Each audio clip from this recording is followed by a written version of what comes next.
Great. And we are live.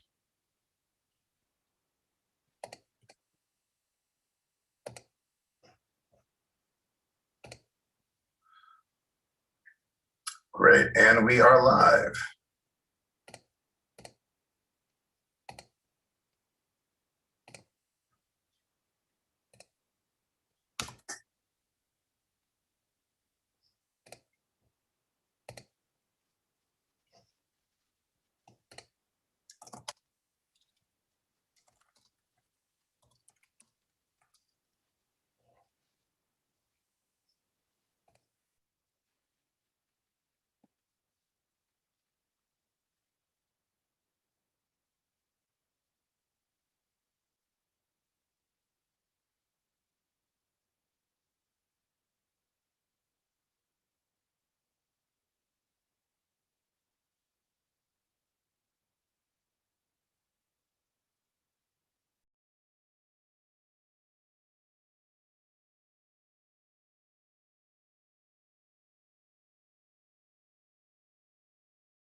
Hello, good afternoon, everyone. My name is Saray Daniels, and I am the Arts Education Coordinator for the Obsidian Theater Festival.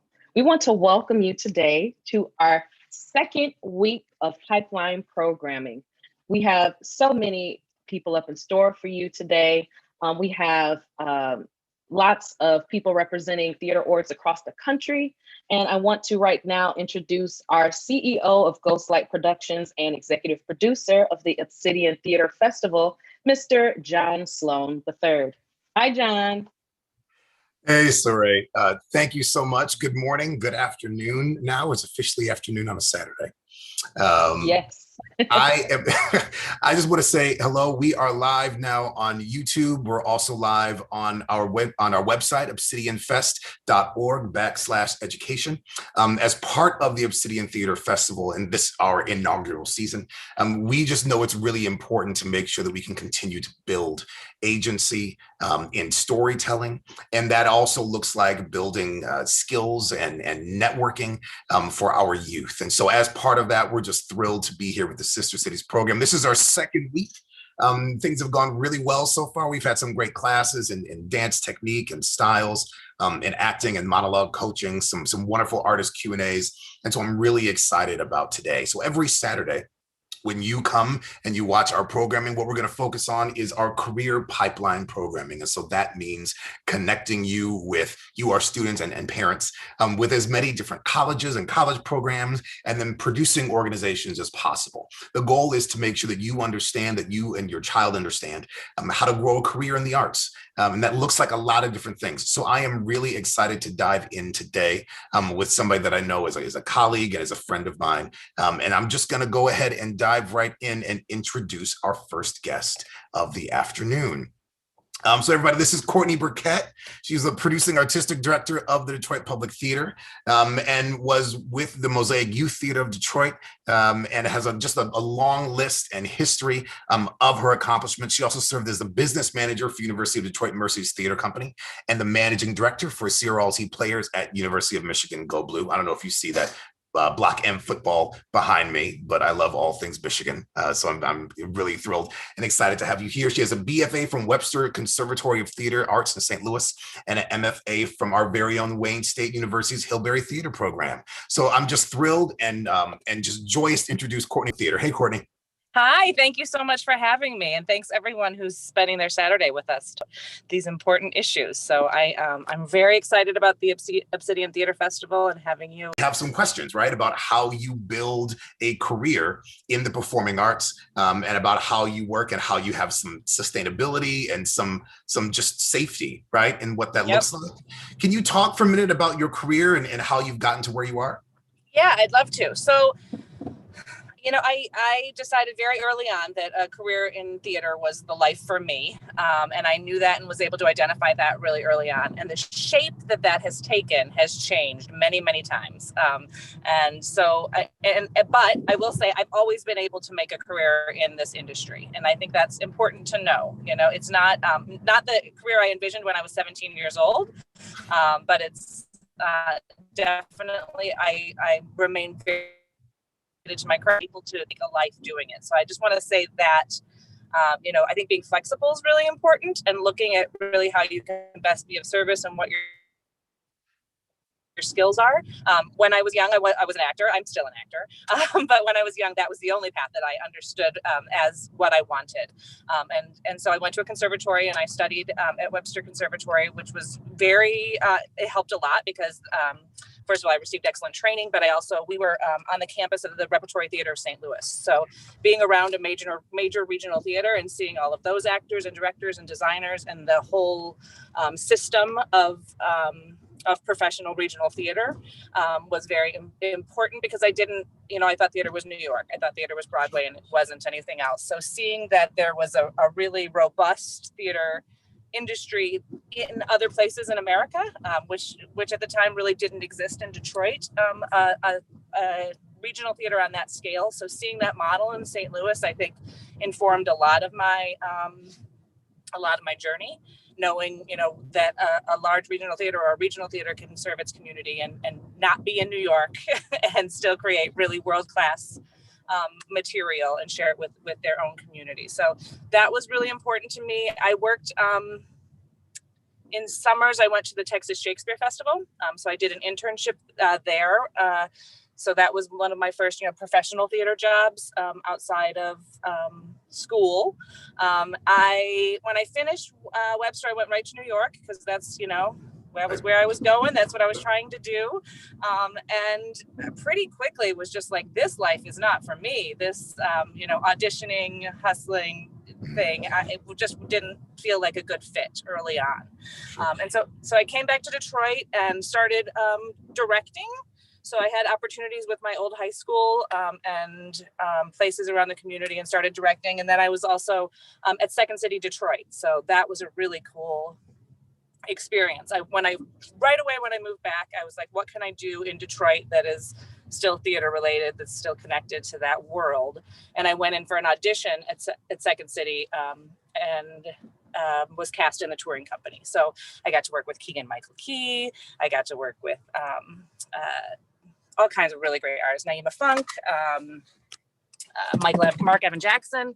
So there was a lot of opportunity there and a lot of connections that I made there. And I was still acting. I also was teaching with them a little bit in some of their, I'm sorry, everyone, I'm going to my laptop. It's okay. So we'll leave it today. Yeah. Yeah. So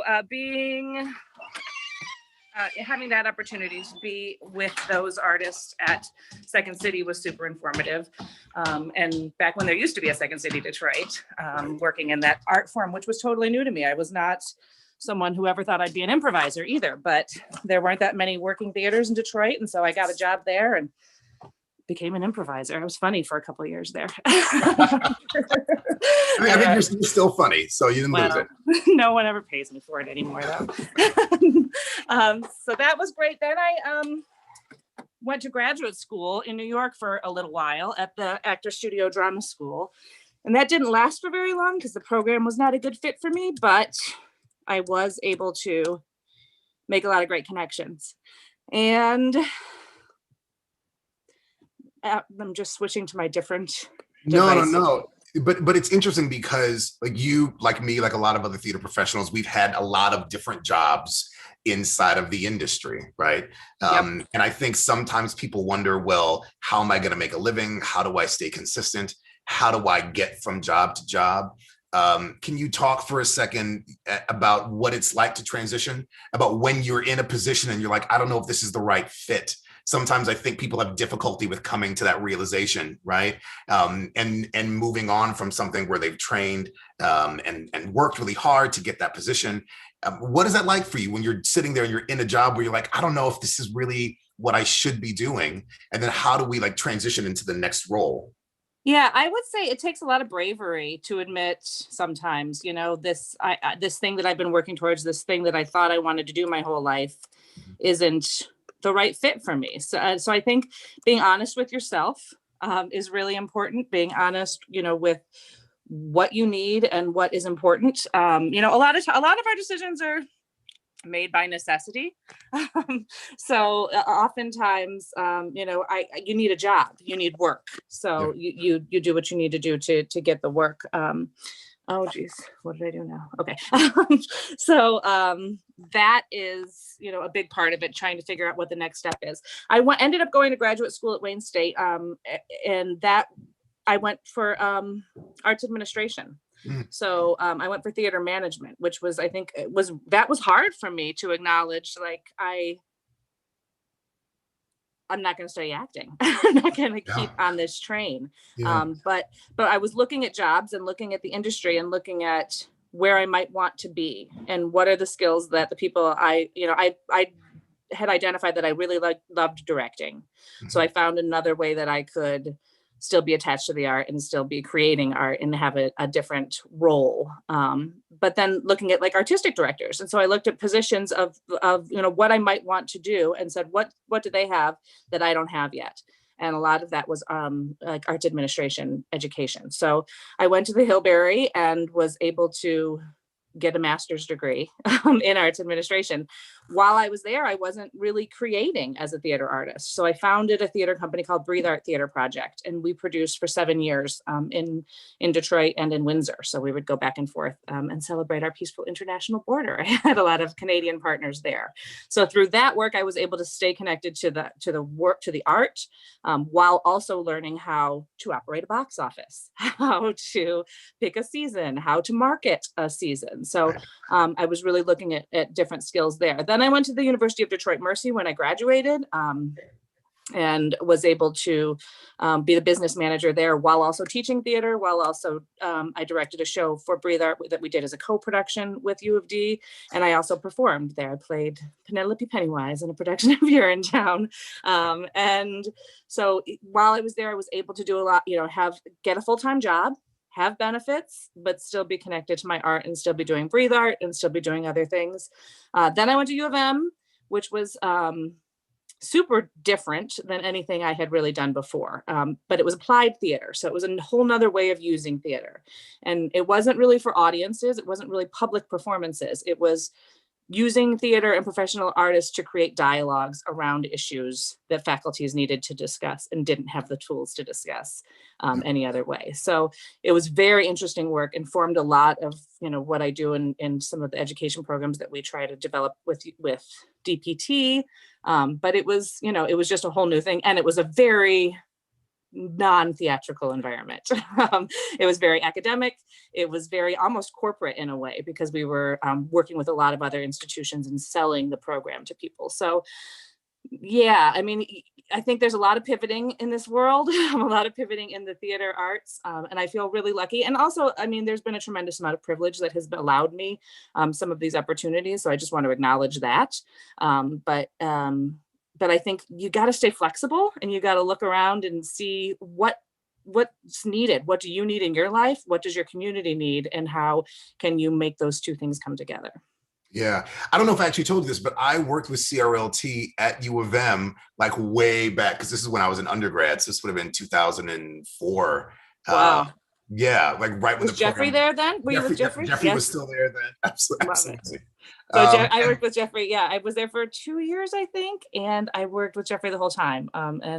It was really interesting work, and I was really impressed that the university invested in the work that way, and also some very dynamic conversations that wouldn't have happened any other way happened. So well, and that's, I think, part of what I know that we're trying to do here. I know you guys have your Shakespeare in Prisons program that I'd love for you to get an opportunity to talk about too. How do you feel like those types of conversations around equity? Because I know CRLT, which for those of you that don't know, stands for the Center for Research on Learning and Teaching, housed within the University of Michigan, does a lot of work around gender equity and racial equity and using theater as a way to have conversations.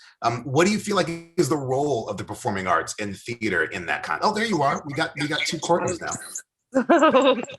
I'm really happy. Super happy. Not be on my phone anymore. Oh.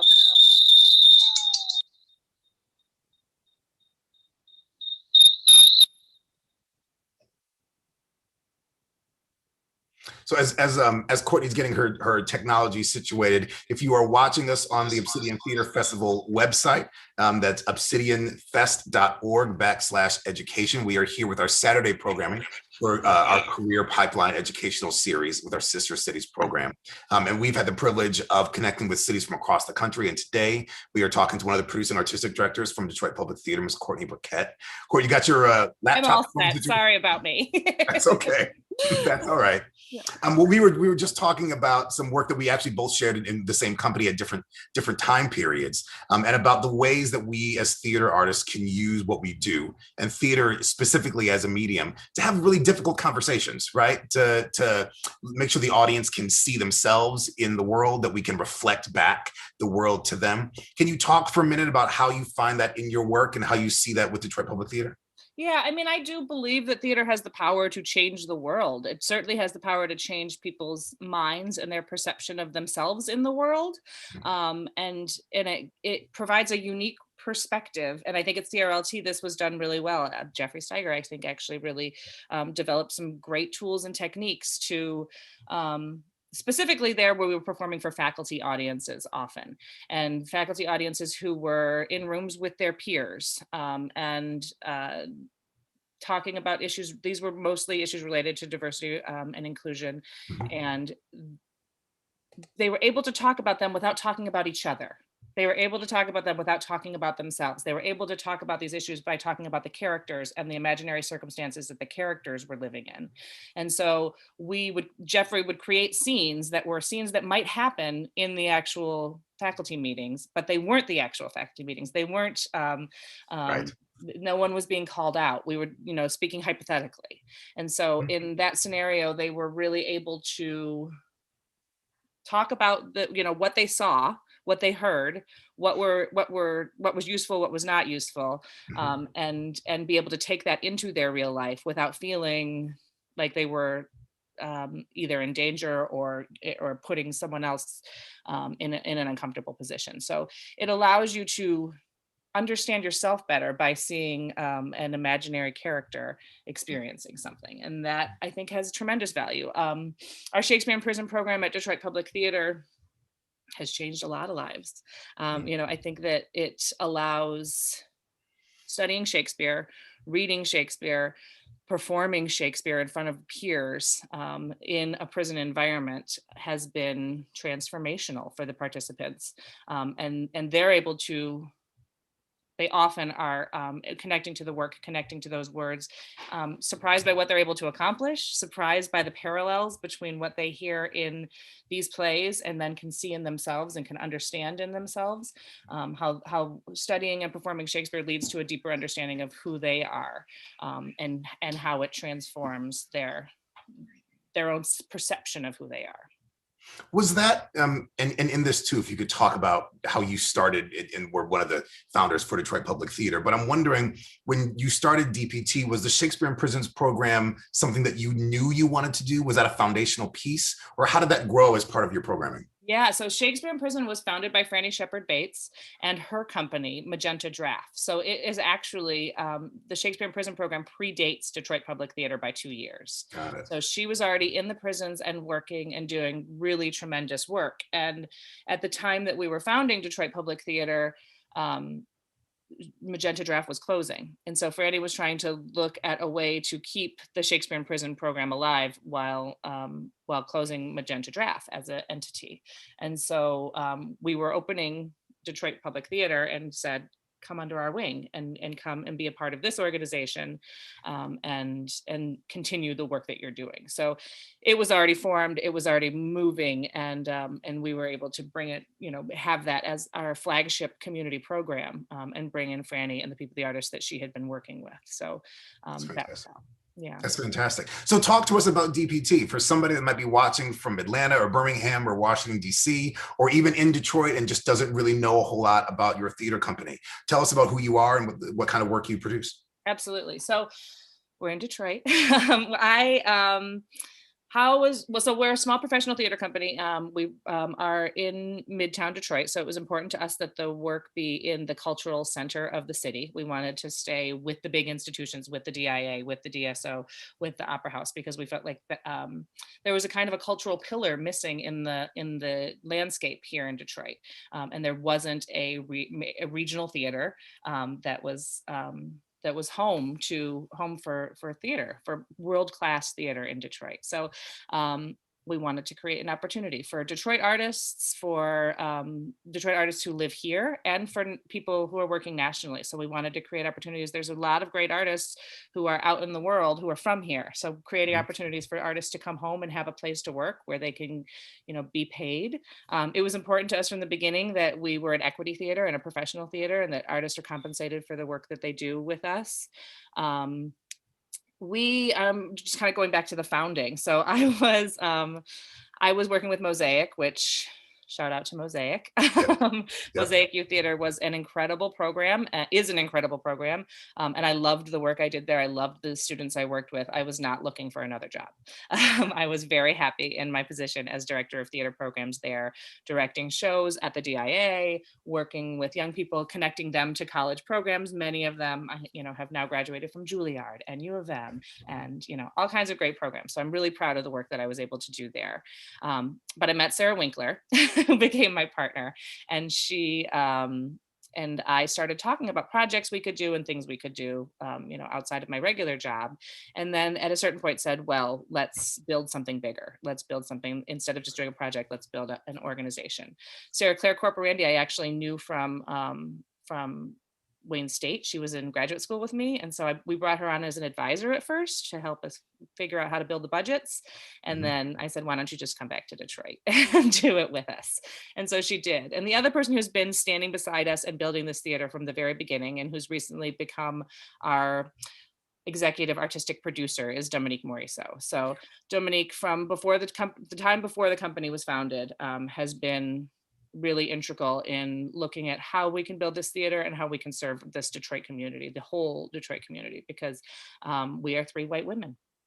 And so that's a very particular segment, and it's important. Now we're really, having Dominique has literally been there from the beginning and saying, what are the barriers to access? How can we reach, different communities? How are we communicating? How are we reflecting our city in our work?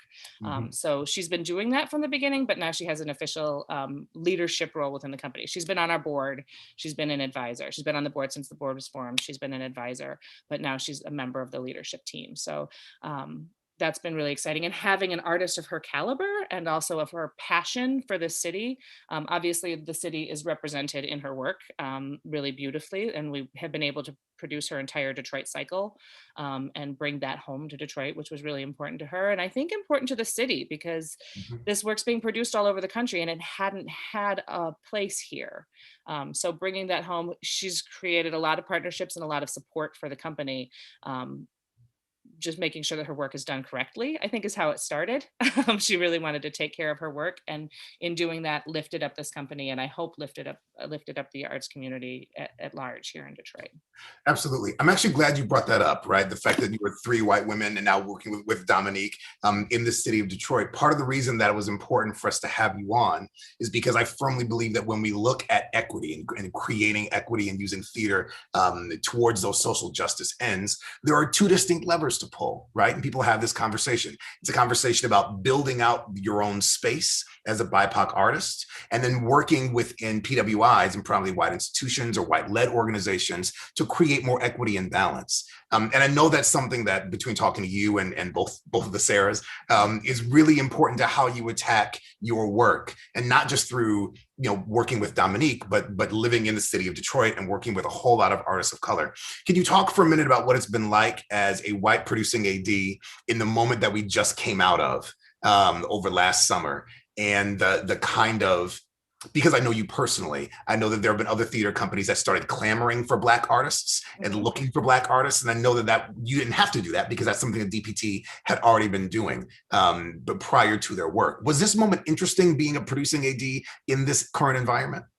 It was very interesting. It was very interesting. I think that for us, the biggest blueprint, I think, and helpful tool that has come out, and frankly we've been able to look at in a lot of ways and say, we're doing that already, is the We See You White American Theater.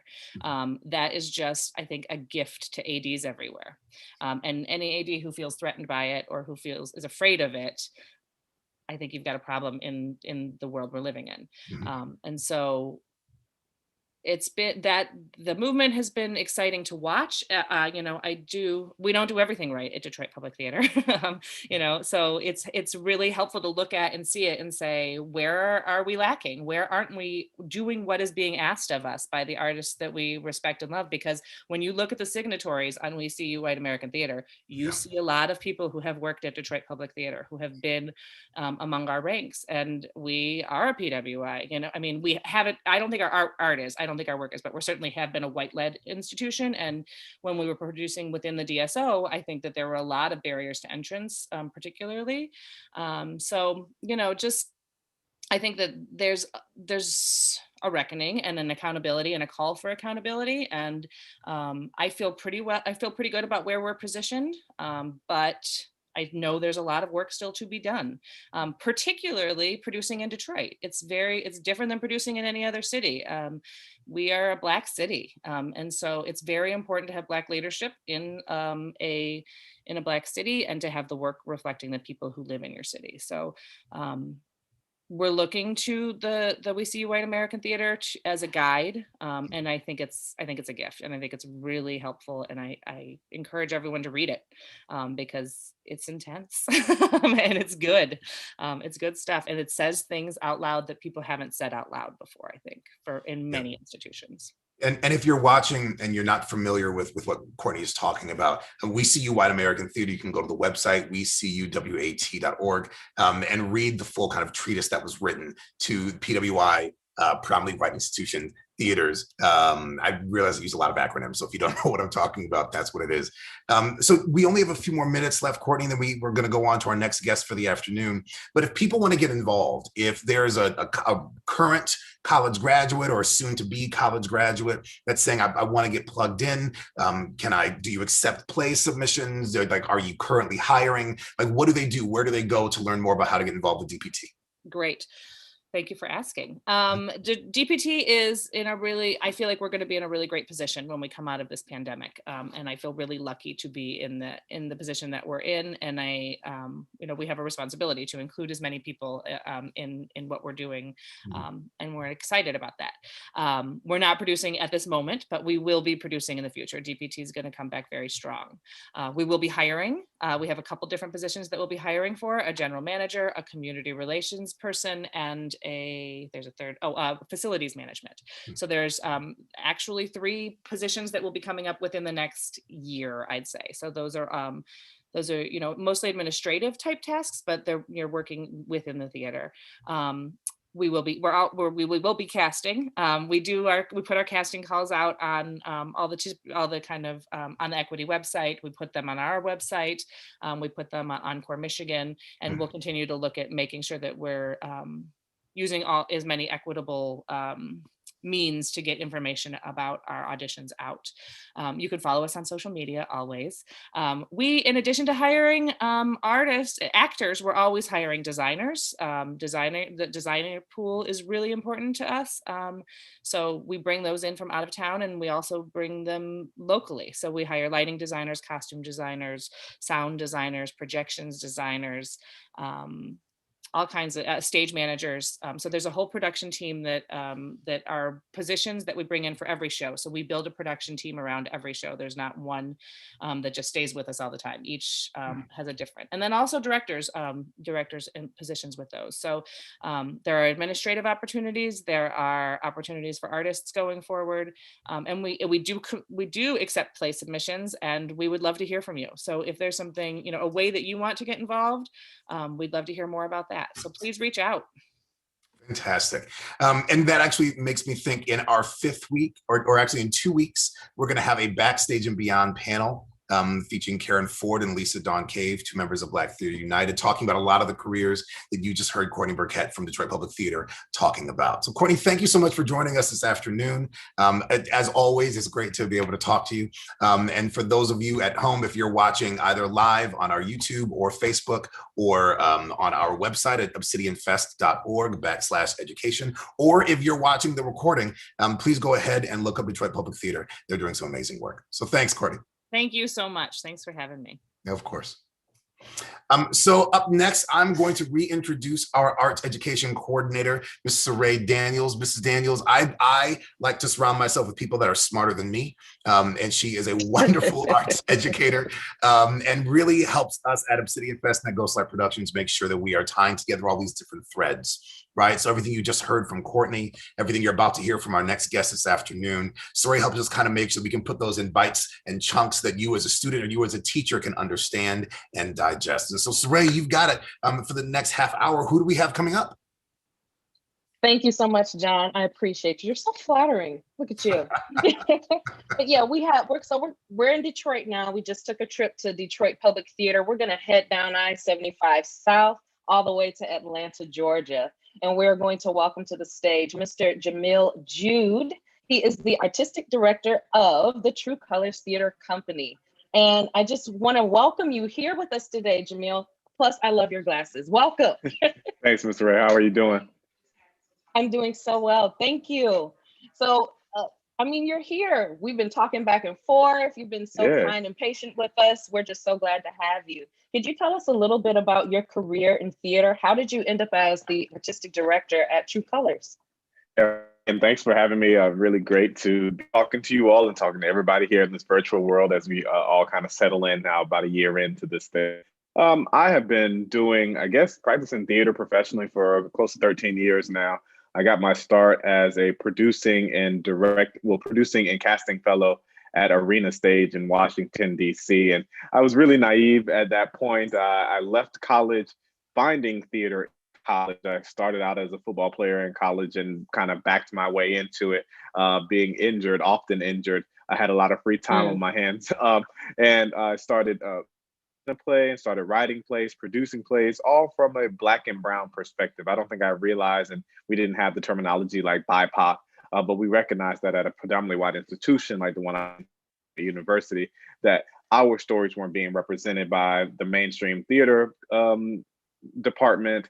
So we had to start creating our work. And when I got to Arena, those impulses of like, okay, let's kind of get in there and do it ourselves, was matched up with the professionalism of Arena Stage and being a regional theater and being kind of the birthplace of the regional theater movement with Zelda Fitchhandler. So I started to see those two things combine. And I will say that that intersection of doing, that kind of for us, by us mentality. I'm a kid of the FUBU generation. So kind of matching that up with the professionalism and seeing an American artistic standard being established at Arena really carried me through. I spent 2 years in Washington, D.C., 6 years in Minnesota in a variety of positions, ultimately coming down to Atlanta and artistic director. And after about 8 months or so, Kenny Leon, who was the co-founding artistic director of True Colors, asked me if I'd be interested in eventually taking over True Colors Theater. And I jumped at and work in a Black city for a theater. It felt like absolutely what I had set out to do. I knew I wanted to be an artistic director of a culturally relevant theater company. And of my opinion, and I'm very biased here, but there is no more culturally relevant theater company in the nation than True Colors, a Black theater in Atlanta, Georgia. That is so awesome. I mean, wow. Can you tell me, and very rarely do we hear people make that transition from the sports arena into theater. Can you tell me a little bit about what sparked that transition? I know you talked about, the injuries that occurred, but aside from that, what caused you to pivot from being sports centered to being like a writer and a producer and a connoisseur of Black art? Like, can you tell me a little bit more about that transition? Because I think a lot of our students and parents think that theater is very unattainable, and we kind of default to sports, in our communities, which there's nothing wrong with that. But being, having the breadth and knowledge to pivot in the way that you did, we don't normally see that often. Can you tell us a little bit more about that transition? Yeah, absolutely. So 2 things about that. I would say the first, I've recognized a long time ago that I was never going to make it to the NFL. Me even making it to college and Division I college program was pretty remarkable, being how small I was in high school and eventually getting there. So I think I always knew football was a means to an end. At the time, I had a desire to be pre-med and study Spanish a little bit. So I thought in my mind I was going to go back to Florida, kind of be a bilingual, sports doctor. But at the same time, all through growing up, I had always, found myself in a position to represent a group of people, whether it would be in the student body or speaking up for people or finding myself within my peer group, being the one, if we were about to get in trouble, being the one that goes talk to the parents to try to smooth it out. So I think there had always been okay, I have an ability to take what I'm hearing from a group of individuals, even disparate groups, and try to find a way to synthesize that feeling into a story or into just a vibe, to capture the vibe. So when you added that to the actual experience of making theater, in that freshman year, I was in a play that focused on the racial tensions in the South, and it was written by another former football player. His name is Will Arnold, out of Atlanta, Georgia. And that play had this immediacy. Again, at this predominantly white institution, this, elite institution where conversations around race, and we're talking 20 years ago, were not as nuanced as they are now. I think it was so easy for people to not understand or not want to understand. But this play asked people to sit, listen, to hear a different perspective, and then Mm-hmm. let's have a conversation when the lights go up after the curtain has fallen. And like that immediacy, that ability to have people captured by a story and then to have a conversation afterwards to see what perspectives changed, what opportunities for empathy became present because of sharing that narrative and sharing that story. I Mm-hmm. think that's what, like, oh, hey, you can have an artistic experience that can then help Yeah. increase people's capacity for empathy and break Mm-hmm. down some of the challenges that we find in discussing things around race, culture, class, etc. So you were a pre-med Black football player, speaking Spanish out of Florida, in a PWI experience in DC, Minnesota, and now you find yourself in Atlanta, Georgia. I mean, you really, by definition, we could consider you a world-class artist, a very well-rounded artist, in terms of experience and being in all these different types of environments. Can you tell us a little bit more about how those different environments informed your practice as an artistic director, both for the good and for the negative? Like, what were some pieces that you encountered, like, this even pushes me to be even better, and those moments where it was something so profound that it also did the same thing. Can you give us kind of like the yin and yang of those experiences leading you to where you're at now? Yeah, absolutely. Thank you for that question. Because I don't know that I had ever considered it in that way, but you're spot Mm-hmm. on there. I would say one of the things that I feel like has been a challenge to me in assuming position of leadership of a Black theater was that I realized I never had training in the Black theater aesthetic, like Mm. intentionally. Everything had Yeah. been, gleaned from mentorship. Right, one of the first people I ever got a chance to see work as a professional director happened to be Kenny Leon, right? Like, and that was just Yeah. that was just luck, dumb luck. I happened to be at Arena and working in casting and producing at the time that Lydia Diamond's Mm-hmm. Stick Fly was to be produced at Arena. So my boss thought, was like, hey, why don't you go and serve as a production assistant in that room? So that was just the Mm. kismet that I was able to see and watch Kenny operate in there, and then to learn about his oeuvre, like being with August Wilson at his passing, working on Broadway with Wilson's work, having established True Colors Theater, a Black theater in Atlanta, having served as one of the few Black artistic directors of the Alliance, in Atlanta, but a Mm-hmm. flagship regional theater. Marion McClinton was another one of my mentors once I moved to Minnesota, and that was a happenstance meeting of him and Marion. Mm-hmm. Marion and Kenny are two of the three directors who directed August Wilson's work on Broadway, Lloyd Richards being the third. So I just looked Yeah. up into Mm. learning from those amazing leaders to learn more Mm-hmm. about what a Black theater aesthetic would be.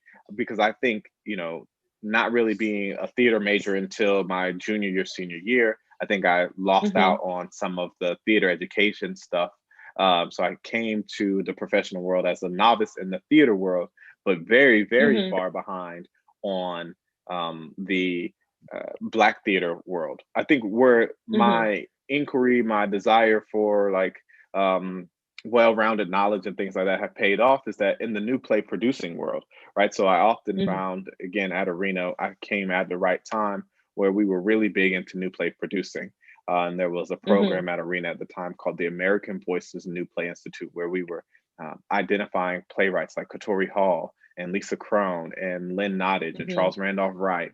And of course, Janine Tesori was at the time there working on Fun Home. So I was there at an opportunity at a time where like we were just talking Yeah. about new plays and we were reading all of Mm-hmm. these different works. So I got the chance to see how plays are developed. And now at True Colors, Mm-hmm. those two things are combining where I'm able to commission new works by Black writers. So I'm taking all that new work Mm-hmm. development that I've been working on and training in my entire career, adding it to what I already knew in my soul as growing up Black in Mm-hmm. America, and Yeah. having now been trained up by some of the legacy leaders of the Black theater. So we're combining that in a really what I find to be in a really amazing way at True Colors. So I hope that answers your question on the good and the bad of that type of learning and upbringing in the field.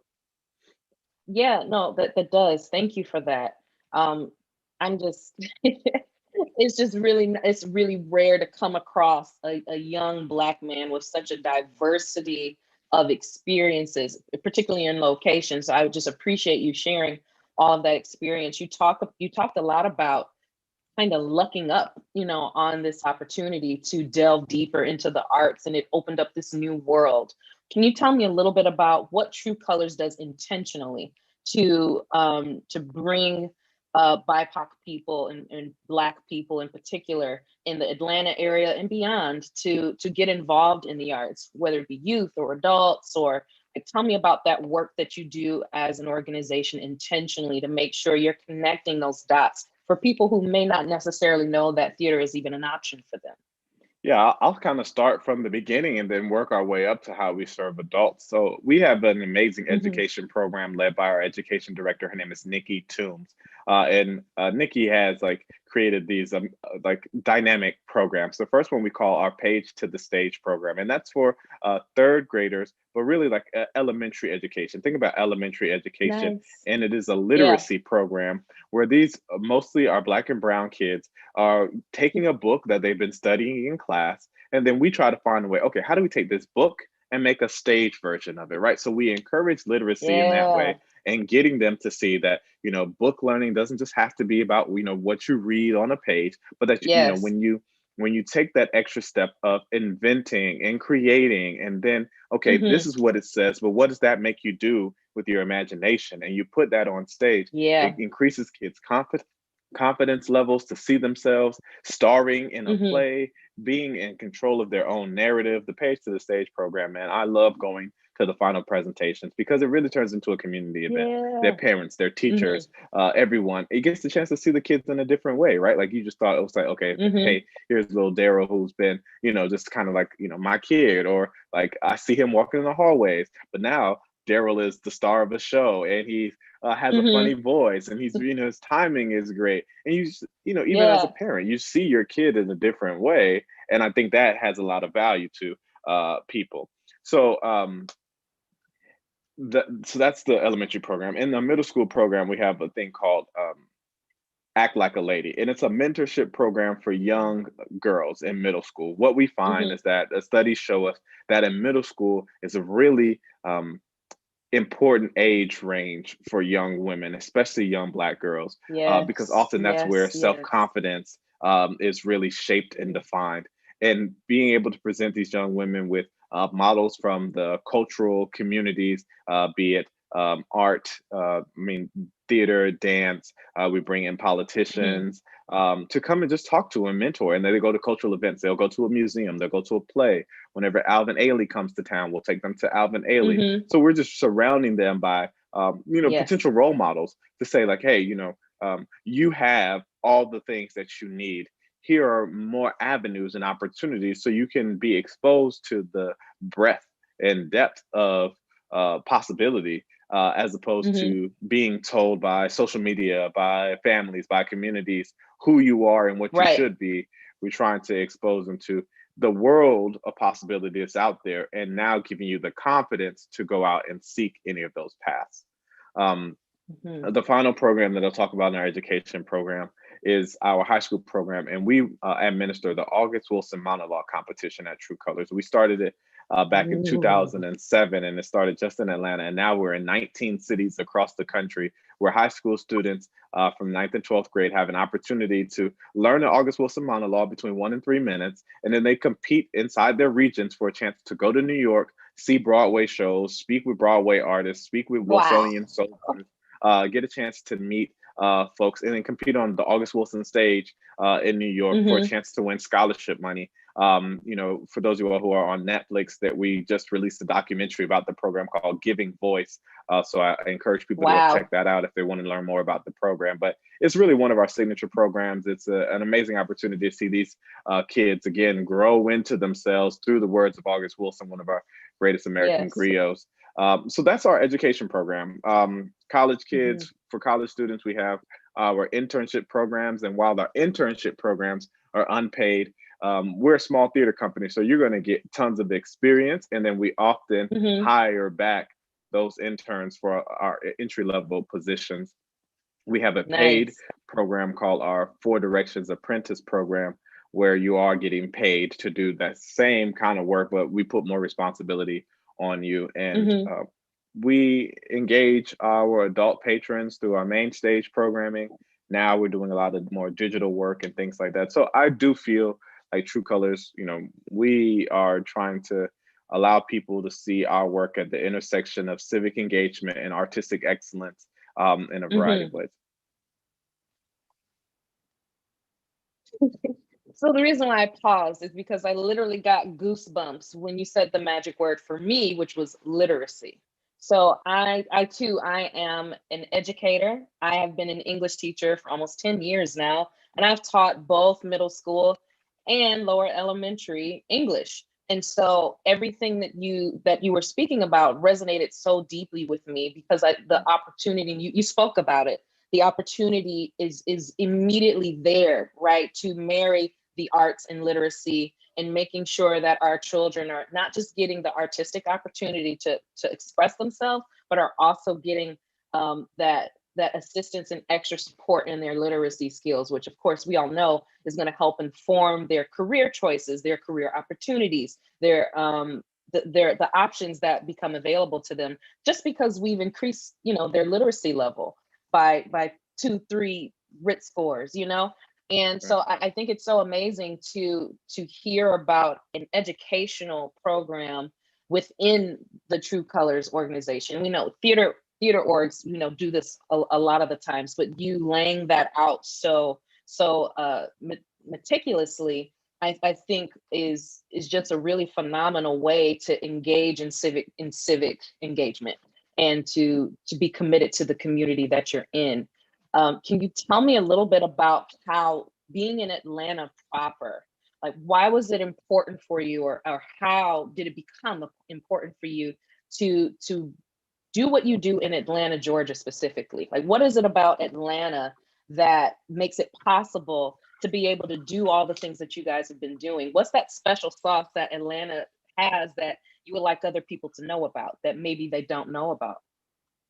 Our mayor's named Keisha, right? I think we don't have to go much further than that. Atlanta over the last 4 years has had a history of only having black mayors. So from the top of the government structure in the city to all around, it is commonplace to see Black people in leadership positions. So it's not something that you have to ask people to imagine a world in where Black people are seen as leaders, and that they have something to say, and that they add value to a community. It is embedded and ingrained in all walks of life.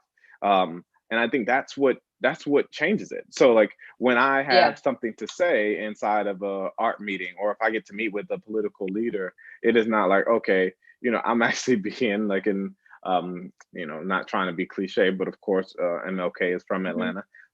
I actually get to be judged on the content of my character, right? As opposed to the first thing they see is this Black face. Oh, and then the trepidation, or all of the things that often, especially when I was in Minnesota, that came through it, right? And you become one of the good bad people when you are seen as an exceptional. In Atlanta, there is no exception. You're not exceptional, just because you're Black. You have to earn it. You have to earn your space at the table in a different way. And I think that just changes the interaction.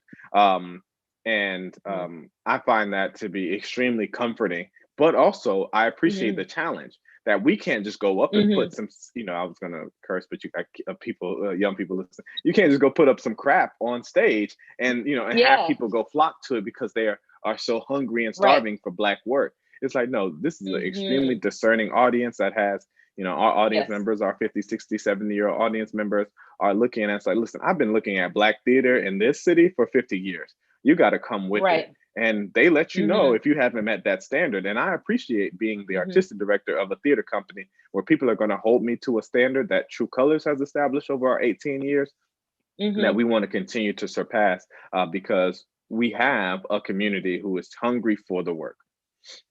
Yeah. I think you hit the nail on the head. I mean, you said our mayor's name is Keisha. So I mean, what else do you want me to answer? So, and I think that's really important to note that being in a city, in a state that, particularly the city of Atlanta, that whose government has been, you know, well noted to be run by Black leaders, you know, not just Black for being Black's sake, but Black leaders who are really for their people, because there is a difference, right? Right. And that's a whole other conversation. But I think that that's such a gift, to be able to be in a place where the standard is really, really high. And so because of that, you're constantly, you know, gaining this intrinsic motivation to keep pushing for more and more and more and more, and getting better and better, because your audience, like you said, I mean, Black folks, we are some of the most critical people in a good way, you know, when it comes to our work and our people, you know. And I think that that's a beautiful thing, to be able to get that feedback as an artistic director, so that you can change on a dime and say, okay, well, this didn't work, we're going to do this again do this next year, we're going to change here, shift here, you know. And having that feedback is so important.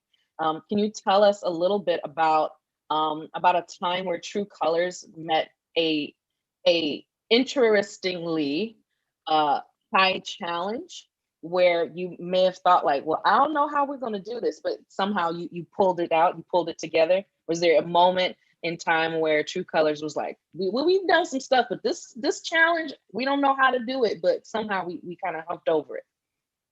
Yeah, you know, I would say the transition from someone Tony Award-winning, Tony-nominated Kenny Leon to like, who the F is Yeah. Jamil Jude, right? Like, I mean, like, I think that was probably like one of the biggest challenges we've had to navigate over the last 2 years is trying to show with a community who has come to understand a particular artistic voice, not just in the 16 years that Kenny served as artistic director of the theater company, but we have to remember the 10 prior that he served in leading the largest theater in the city, the Alliance Theater, and Right. the work that he was able to do, produce all of August Wilson's plays in there, turned the Alliance from being an elite white institution to a space where everybody who represented the city of Atlanta felt comfortable in.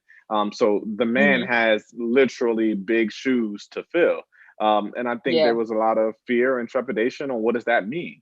So I think right now we are just trying to navigate that and reminding people about what it is that we do and what it is that we do very well. We tell authentic Black stories, and that has never going to, we're never going to lose that. I want to say one of the things that Kenny has done for me, one of the things, the many things he's done for me in my career, is that he has always put me in a position to where people can, I don't know how I've dropped 2 MLK quotes, the same quote twice, but really, again, just being judged by like, okay, what can you do, right? Like, so putting me in a position to direct a play my first year in there, that allowed people to see me as an artist, put me out in front, allow people to hear from me about what I have to say, how I talk about the American theater, how I talk about the importance of Black stories, how I talk about our education program. And people actually got a chance to see me. And I think that is what has helped us kind of overcome whatever that may have been. It's like, oh, okay, like this person is, you know, second place, and there was this comparison thing. And I think where we have landed, and it's still a process, is that it is not a, okay, how does this person compare to Kenny? It is this, how is True Colors continuing all of the things that we came to love about having a Black theater in Atlanta, as opposed to comparing who are the leaders of the movement. It's really like, okay, it's the movement that we're here for. Yeah, thank you for that. That, as you know, and as I think many of us know, anytime there's a transition in leadership for any organization, government, or entity, it's one of the most challenging things for that organism to undergo, right? And to be in a position now, you mentioned 2 years after the fact, that we're starting to find our footing, and it's become less of a comparison and more of a, what can we do? You know, what can Jamil do and what can we do? And that being, you know, the focal point. Can you tell us, we have about 5 more minutes left. Could you tell us about how people can get in contact and get connected with True Colors Theater Company, whether they're living in Georgia or living in other states, how can people get connected and get involved and, get their hands dirty and do some work, show what they can do at True Colors? Yeah. So truecolorstheater.org is our website to learn more about what we have going on. We're doing a lot of digital programming. So if you just want to witness what it is that we do, we have a lot of programming. Some of it is archived on our website, especially our community conversation series. Again, we say that we thrive at the intersection of artistic excellence and civic engagement. And our community conversation series really embodies that, where we're gathering community leaders to talk about various issues that face us as an arts community, as a Black community. Most recently in January, we had a conversation around Black theater and the Black Lives Matter movement, and just how the Black theater movement of the 1960s was really birthed out of the civil rights era. And we had Woody King Jr., who founded the New Federal Theater, and Stephanie Hewley, who founded the National Black Arts Festival out of Atlanta, Georgia, as well as contemporary leaders. So you can check that on our website and things like that. As far as how do you get involved and join our programs and things like that, our internship apprenticeship programs are really great early career opportunities. Soon and very soon, we're going to be hiring, and we're looking for people who have administrative experience, who have been in the game for about 10 years and things like that, because we have some senior level positions that'll be opening up for people as well. We just actually closed a search for someone to work in our development, a mid-level manager in our development program. Casting, we, much like I heard our friend from Detroit Public, Courtney, talk about, we also post on equity websites as well to ensure that, we are getting the best talent. We normally cast out of Atlanta. We have done some New York casting and things like that. In the digital world, I've been able to lean in onto my national resources and bring in people that I've worked with outside of Atlanta. So, to that point, I've enjoyed very much being able to bring more people into the True Colors family. And the last thing that I'll say that I'm really proud of, True Colors launched for the first time this fall, what we were calling our DK commissions. And it was a early career commissions. Divinely Connected is the name of one of our sponsors. And so we named it after her. But it's an early career program where we're taking artists from a variety of artistic disciplines. We recognize that theater is a multidisciplinary art form. So we have dancers and fashion designers and singers and theater artists. And we're just taking them from wherever you come from. If you were early career, an artist, Black, and live in the Atlanta metro area, come into our fabric so we can share with you all the things that we have learned in 18 years of producing Black theater and the histories of all the artists that we have connected, so that we can give to this next generation. And they have made some amazing work that will feature on our website March 8th and on our social media platforms. Awesome. I'm just so happy that you're with us today. I mean, thank you again. Yeah, of course. You spoke so eloquently about True Colors and your experiences. We truly value your presence here with us, and we want to thank you so much for your time. I personally look forward to us collabing on something. I don't know. We got to figure out something. We're going to figure out something to do. Okay. Let's figure it out. So thank you so much, Jamil, for your presence here. And thank you and congratulations to everything that you've accomplished so far. We're so happy to have you. And we look forward to having you again and partnering with you in the future. Sounds good. Thank you very much. You all have a really great rest of your weekend and your festival. Thank you. Bye. Enjoy your weekend as well. All right, everyone. Well, you heard it from the man himself, Mr. Jamil Hill, out of True Colors Theater Company in Atlanta, Georgia.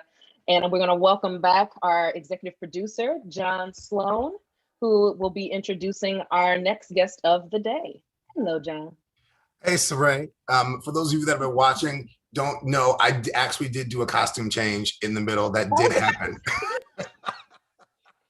It's because I was looking at it and I realized the shirt that I was wearing was bouncing a lot of light. I was in my head about it, so I decided that You don't want to be in your head when you're talking. What I do think is really interesting is the contrast, and I want to point this out to a lot of youth that might be watching. If you're watching on our YouTube, if you're watching on our website, obsidianfest.org/education, what we just saw is we saw two different individuals who had very different career paths, who run two different theater companies very successfully, right? And so when we're talking about paths to success, I think it's really important for those of you that are watching to think about the fact that there's no one right way of doing things, right? Between Saray and myself, between Jamil and Courtney, and our next guest, you're going to see a lot of different ways, a lot of different career paths in the arts and in arts education and arts performance and production. So I just encourage everybody to really, like Courtney said, stay flexible. Just listening to Jamil and his path and his career arc, it was just fantastic. It was amazing. Yeah, absolutely. So when I laid it out like that, he was like, I never thought of it that way. It's like, I was a Black man, pre-med football player out of Florida, speaking Spanish, and here I am. Absolutely. So listen, I'm just going to go ahead and dive in and introduce our next guest. If you watched us last week in week 1, then you would have seen this individual as part of our Breaking In with New Work.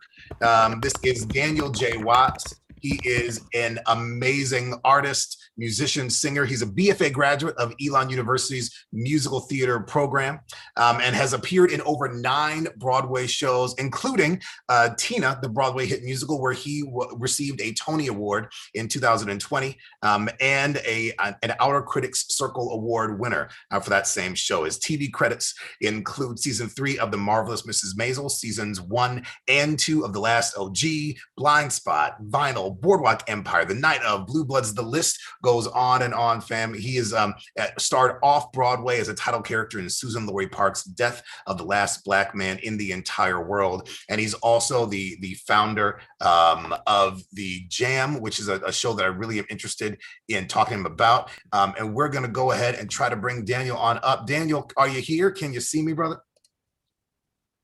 Can you hear me? I can hear you, man. Absolutely. Okay. You can hear me. And now I can see you. I can't hear you. You can't hear me at all. I'm going to leave and come back one more time. Do that. Got you. So y'all, family, listen, I mean, this is technology. This is this pandemic world that we are living in. I appreciate everybody's patience. Again, if you need any more information about the Obsidian Theater Festival, if you're sitting at home being like, I haven't heard of y'all before, when did you start? This is our inaugural season. So please go to obsidianfest.org. That's www.obsidianfest.org. We are right now in the middle of our Sister Cities program, which means every Thursday, Friday, and Saturday, we're going to be coming to you with original educational content starting last week and up until March 20th. So you got 3 more weeks after today.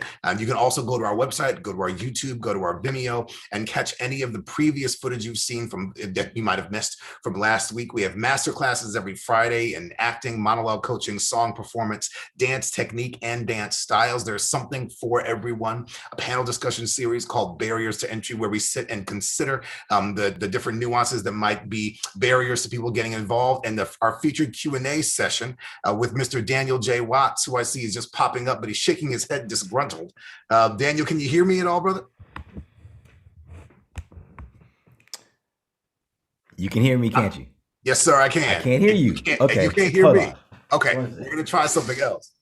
While he is getting that together, we are, just so you know a little bit more about the Obsidian Theater Festival, what we have done is really taken on a mammoth task, but it's one that we are grateful to be able to try to make happen for all of you.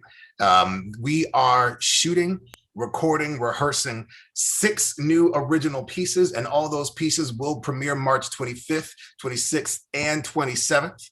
And those are going to be— I'm so excited about it, John.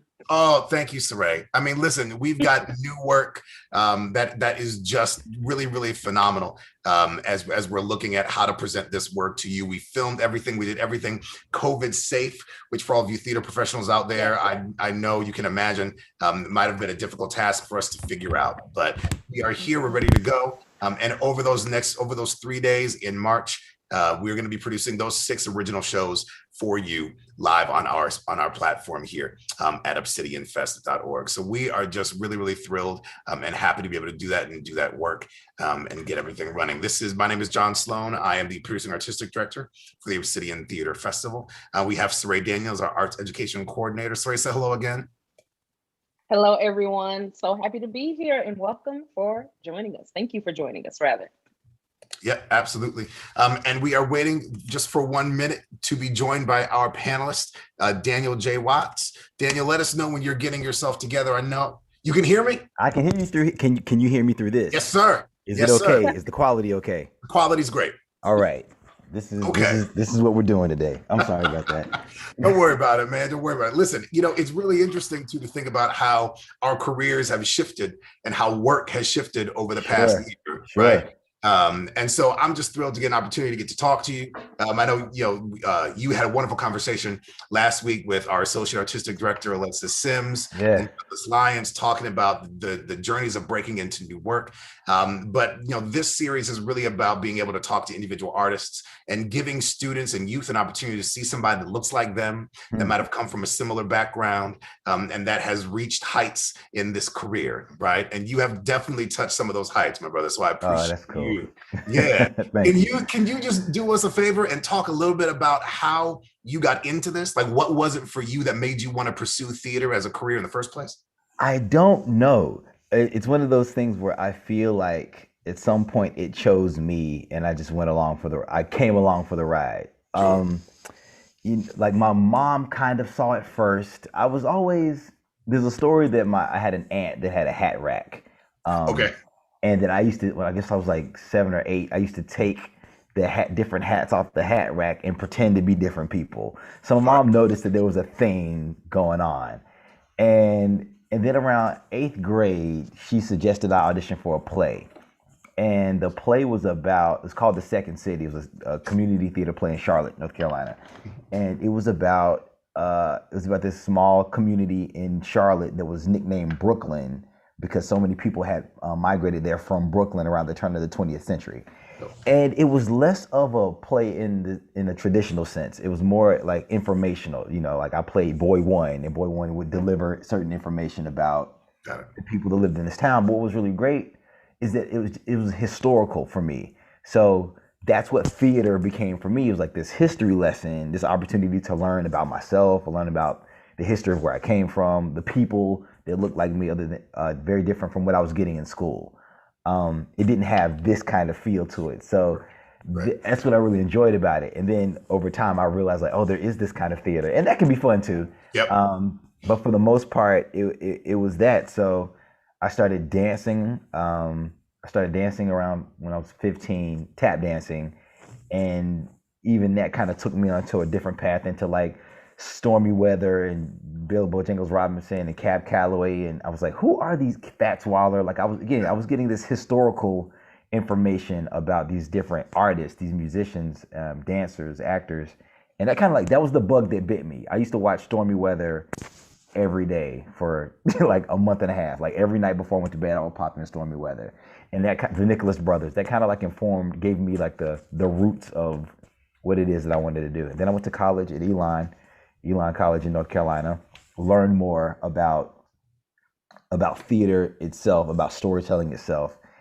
And 9/11 hit, and they made it mandatory for us to go see a play. There was a Shakespearean troupe was coming through, and it was the same day, and we were pissed. We were like, why are we going to this? It's a national tragedy. I have other better things to do. And they made us go, and it was As You Like It. And I totally forgot about 9/11 watching this play. Like it had like taken me all the way out, and then it was over, and I was looking around campus, and I was like, where is everybody? I was like, oh yeah, there was this thing happened today. Yeah. And that's when I was like, okay, this is what theater can do. This is okay. Now I'm serious about it. That was really the kicker that made me kind of like lock into what the power of theater. Yeah, it's interesting you bring that up because I know, like, for our parents' generation, my folks talk about the King assassination or the Yeah. X assassination as Uh-huh. markers, right, in their youth. Yeah. I think for us, 9/11, I was in college. I was a freshman in college at Michigan, and that's a huge line of demarcation for me, right? Hmm. Where Yep. there's a before, and then there was a after, and the Yeah. whole world kind of shifted after that.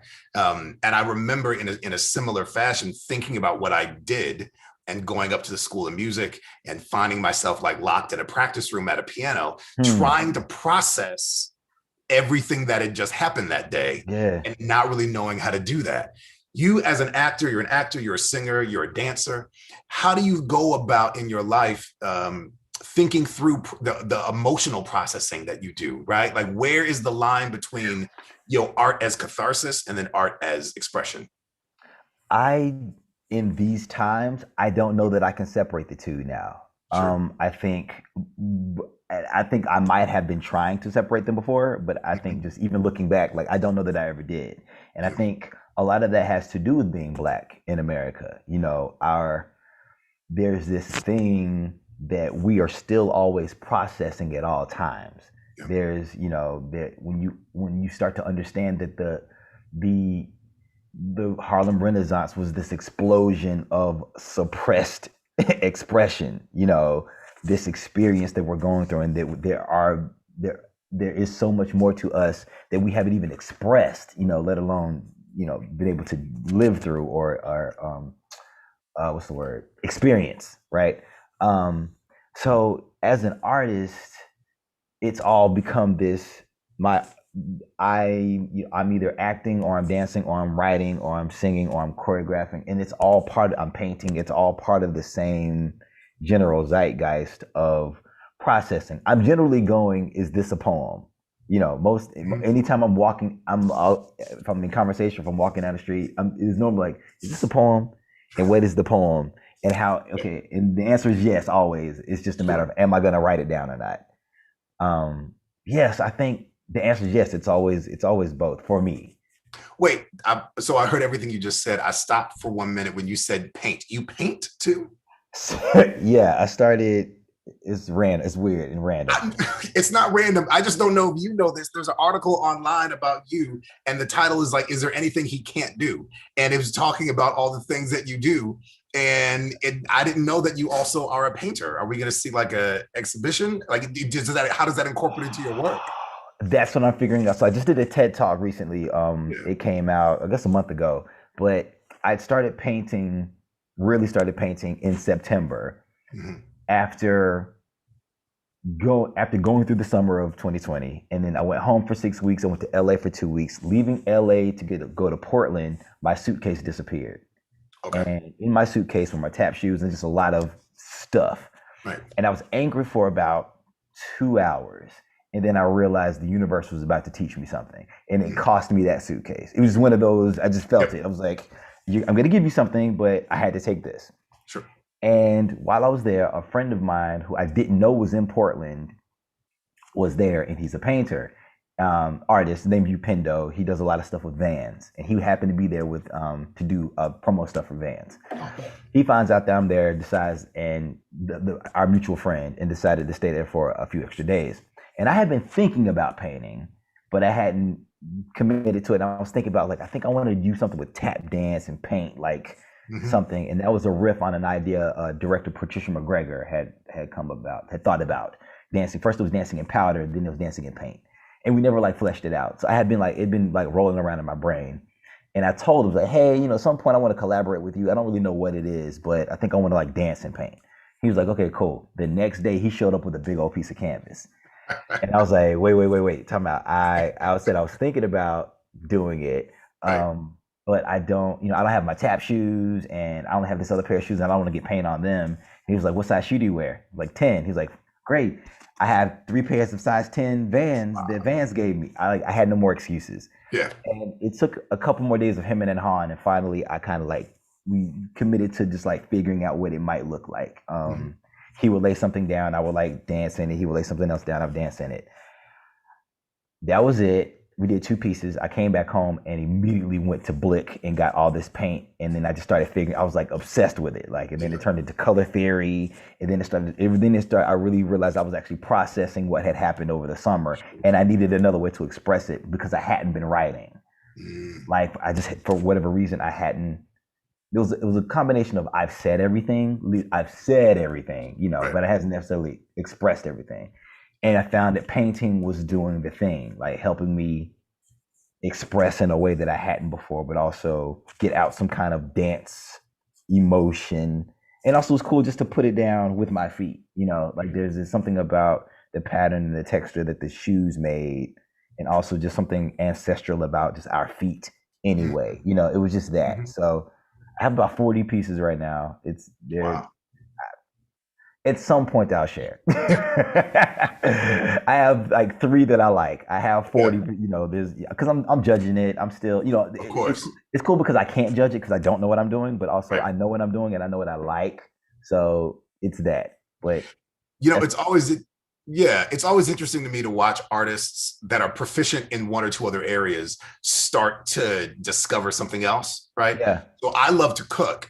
And I've recently, especially with the pandemic, started doing like, you know, food pics and sharing those out and getting real meticulous with the tweezers and the spinach and the mint. I don't know what I'm doing. I'm just like, I'm trying to find that outlet. Yeah. You know what I'm saying? Especially considering everything that's happened over the past year and how 2020 was all kind of crazy.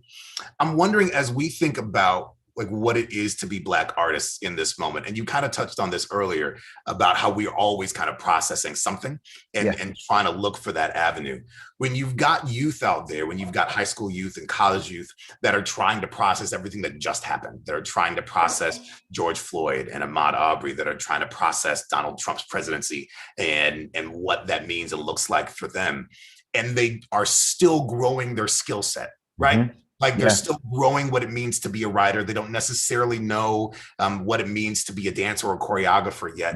What would you tell them about trying to still figure out that process and also taking care of themselves emotionally and giving themselves that outlet? Yeah, I think, you know, I mean, like we said, 9/11 was like the you know, that inciting incident. I think just before 9/11 was Columbine. Yeah. Right? Yeah. And it's interesting to see how much school shootings have become, you know, this thing based on Columbine was kind of like the first one. Right. And, you know, and that was, you know, it's relatively traumatic for, you know, it was, it induced a very, this thing. So like to have that going on in conjunction with all this otherness, foolishness going on, coupled with this, we didn't have this. Right. Yeah. You know, so I am actually, I don't say I'm worried, but this isn't helping, you know, and I would say if you can find your way out of this, and by out of this, I mean, just not, you don't run to this first to express yourself or to find some kind of expression. If you can find a book or a notepad, something a little more analog, something a little more tangible, to help ground yourself, I think that will help, because it's something very, though real, very artificial about the way that we're receiving information, right? Yeah. And the way that we process information in these bytes, both bytes and bytes, right?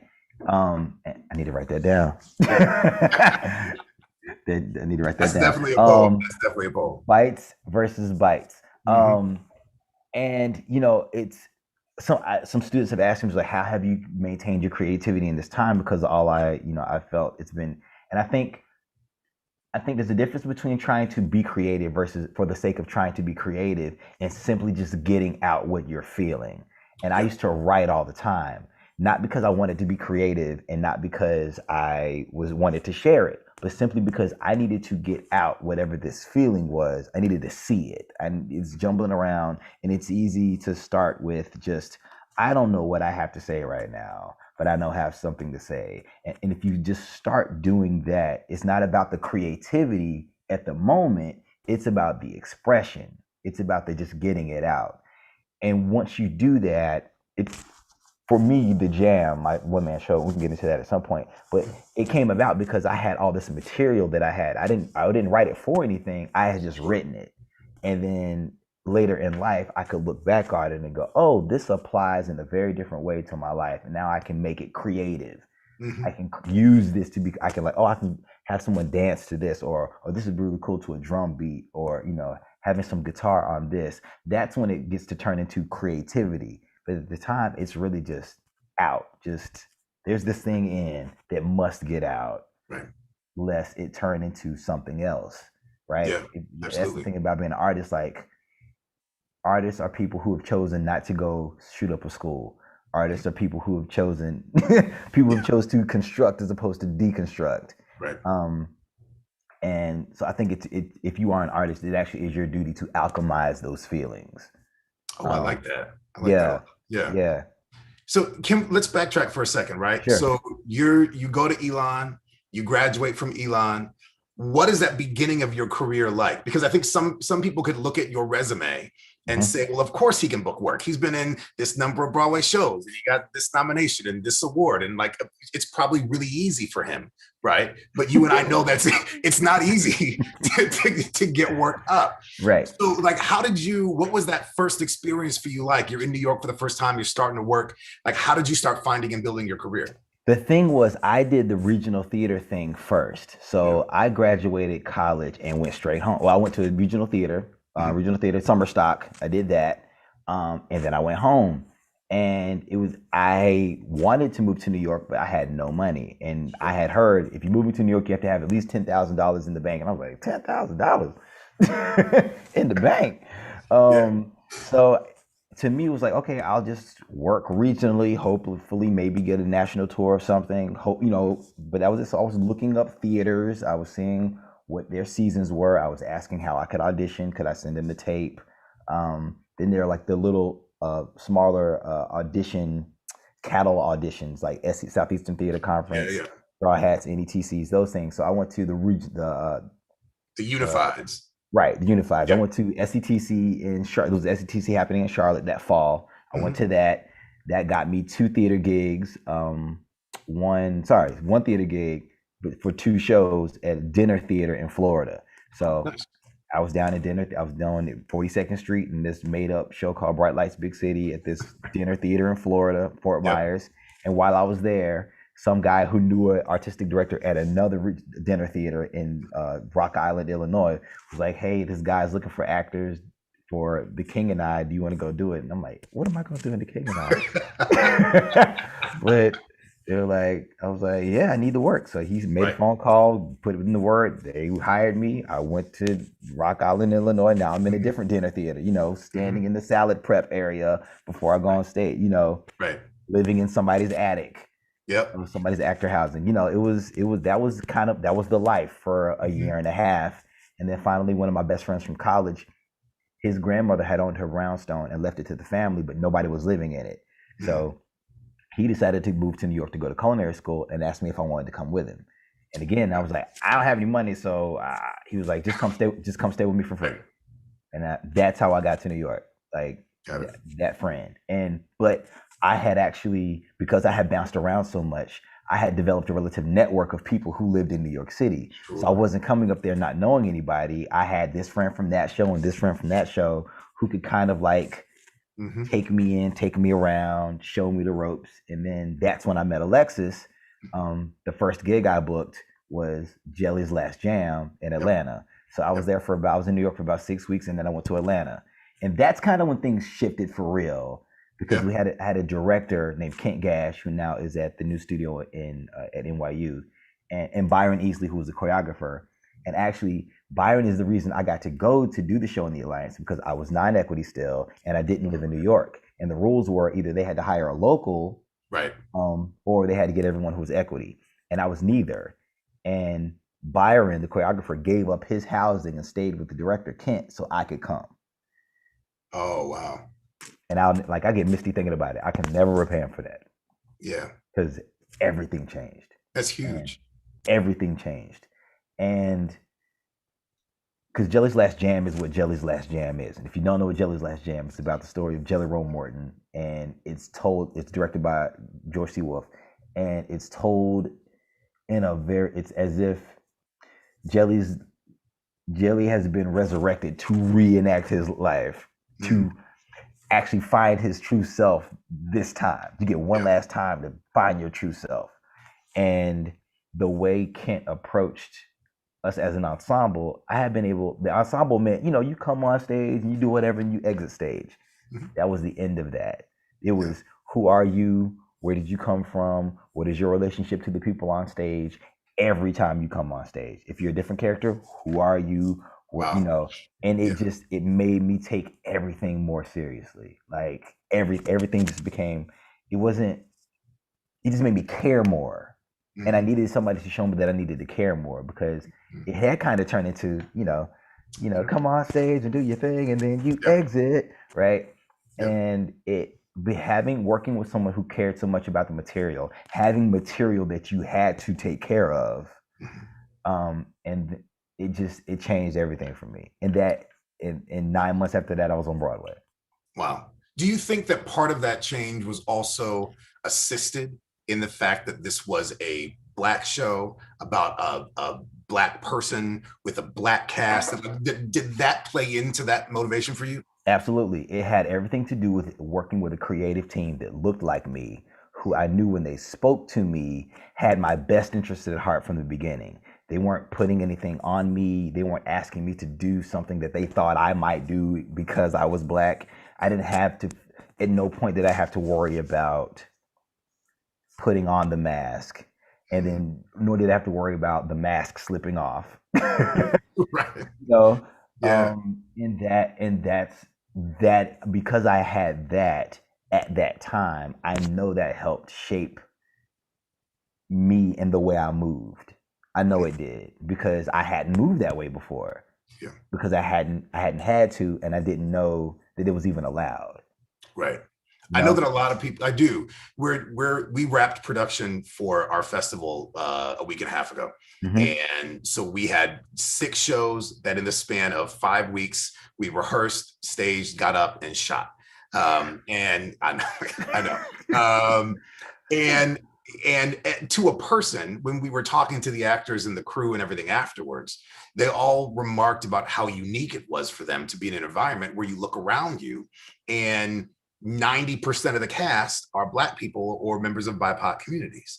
And we don't often, I'll also put this for myself, I don't often realize how uncomfortable you can be in situations that aren't that. Just as a baseline, just every day walking into work and doing a show and knowing that you're expected to hit a certain mark.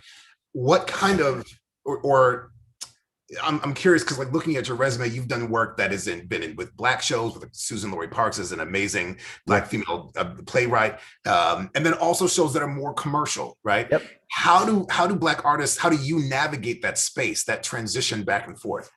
Because I grew up, and by grew up I mean I was in school I was often in predominantly white spaces. Sure. So code switching was a thing. You go home and it's one thing, and then in your school is something totally different.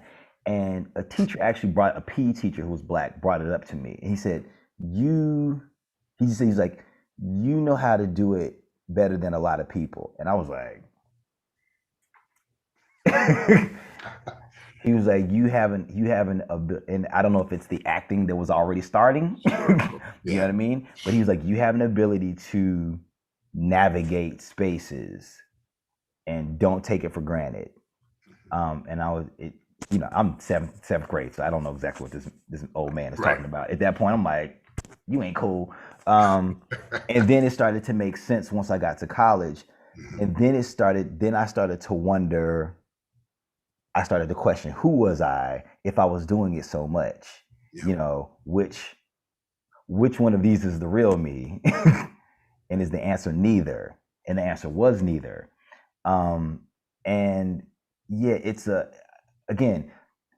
but my ability to do it allowed me to access certain spaces, allowed me to have certain conversations, and allowed me to be able to meet people on their level and understand them on their level, even though I wasn't always understood on my level. And then that was something I had to figure out for myself. It's like, okay, now that I've taken the time to take care of and understand everybody else, who's understanding and who's taking care of me?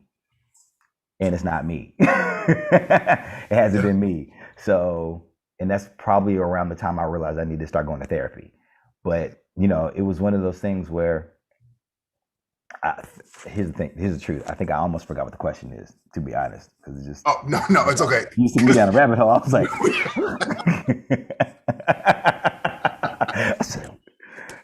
What are we talking about? No, but it's interesting because we were starting to talk about navigating and that code switching ability that as artists we have to have, right? Yes. Of being in one space, because I've had a lot of experiences where I've worked for companies that are PWIs, a predominantly white institution. Yeah. Right. I went to the University of Michigan. I worked for Disney Theatricals for a long time, and no shade to any of those institutions or people, right. But they're run generally by a whole bunch of people that look nothing like us. Absolutely. Right? And then walking into other spaces where you're putting up amazing work, where you're working on a production of Fences or Piano Lesson, where you're digging into something like Susan Laurie Park's work. Absolutely. And you don't always realize, at least I don't always realize, how uncomfortable I was in the other spaces, just as a baseline, until I walk into that space where I don't have to, Paul Laurence Dunbar talks about, where I don't have to put on that mask every day. Right. So I'm just wondering too, and you were basically talking about it, but how do we negotiate that shift? How do we take care of ourselves as artists when we constantly feel like, wait a minute, where do I get to be myself? Right. And I think it's that just taking care is learning what that means. What does it mean to actually take care of yourself? Right. How do you self-soothe when you're constantly shifting back and forth? Like I had taken pride in being a chameleon, right? I had taken pride in being relatively having octopus-like ability to just match whatever it is that is surrounding me, right? But in doing that so much, I did start to lose who I was specifically, and that's actually where writing came in. Like I could look at the writing and go, okay, this is me. This is me. And that kind of actually, it got to a point in my career where I realized the only way people were going to know who I was is with I started sharing this work. Because this is me. The more I'm doing other people's work, you're looking at me through a lens of someone else's work and only what I'm bringing to said work. So, if you only see me as a dancer, that's my association to you. Daniel J. Watts is a dancer. Right. No, there's more than me. If you only see me as an actor, Daniel J. Watts is an actor. No, I also, and it took me it actually took me one Broadway show closing, another a show that I had opened, going back to that show as a swing, and then only being there temporarily, and then going to do another show out of town and my part getting cut for me to realize, okay. Okay, I'm governing myself by everybody else's rules. I have no ownership of what's happening to me. I have to take some kind of ownership, even if it doesn't go the way I want to. At least I have some ownership. I have to have something that no one can take from me. Absolutely. And that's how the jam started. Yeah, I had a professor tell me once in college that this industry is a lot about other people telling you who they think you should be, right? That's it. And you having to figure out, well, great. Like I tell people one time when Shrek was on Broadway, the agency that I was with at the time had me working on an Eddie Murphy impression for like 6 months to try to get that donkey. And I was like, that is the worst thing in the world, because that's not me. Like that's not inside of me, that's not who I was. And I had so much fear about losing my representation that it took me a minute to be able to say to them, wait a minute, I'm not doing that. Like I'm not going that part, right? And I definitely want to get to talking to you about the jam, because I know that's something that you've been building, and like a lot of the conversations has been circling around and leading up to that. Sure. But before we do, I'm really curious, just for people that haven't had the experience, what was that first call like? The first time you booked a production contract and you're sitting at home, and like, what was that experience like for you? I was in final callbacks for In the Heights before In the Heights went off Broadway. Sure. And it was like down to the last like 10 of us, and Andy Blankenbuehler, the choreographer, came up to me. He was like, you've had an amazing audition. We're still figuring things out. We're gonna have to let you go right now, but just know just know that your honor brings. You had a great audition. And it was just one of those like, because I knew I was that close. Yep. And, you know, I go over and I check my phone and I have 2 missed calls from a 212 number. And I'm like, you know, from New York, you know, that's New York, that's 212. See, Yeah. you know, I'm like, who, you know, I'm like, what did I not pay? What, you know, what did I miss? And Right. it was Telsey, and it was Justin Huff at Telsey telling me that I had booked The Color Purple. Man. So like, it was just this weird, my world went from one thing to another thing, like in an instant. And I also didn't believe it. I didn't believe it because they told me I was a swing, which I didn't know what that was at the time. Sure. And I was like, okay, what is that? And I was a vacation swing at that. So it's this Greek. Whole other thing. And, you know, and I did not believe it. Even up until my first day of rehearsal, I did not believe it. Like, I was there, I got there early, nobody was at the theater, like the door person didn't know who I was when I got there. You know, I was like, this is, somebody got me. You thought you were on Punk'd. Oh, I knew I was on Punk'd. Yeah. I knew I was on Punk'd. Somebody got me, and I was trying to brace myself for it, and bracing myself to have a safe face. You know, bracing myself to figure out the best way to be like, ha ha, I knew it. Nah, y'all didn't get. You know. Yeah. I did not believe it until the dance captain came walking in, and she was like, "You Daniel?" And I was like, "Yeah." She was like, "Great, let's do it." And I was like, "Oh, it's real." Then it became real, you know. But I didn't believe it. Yeah, I did not believe it because it also seemed, again, I had been in the city 9 months at that point. Oh wow. So that I had wrapped my head around the show that I did before I moved to New York. The last show I did was this show called Pompeii the Musical. Pompeii the Musical was about the last 24 hours of Pompeii before before Mount Vesuvius tore it up. That it was interesting.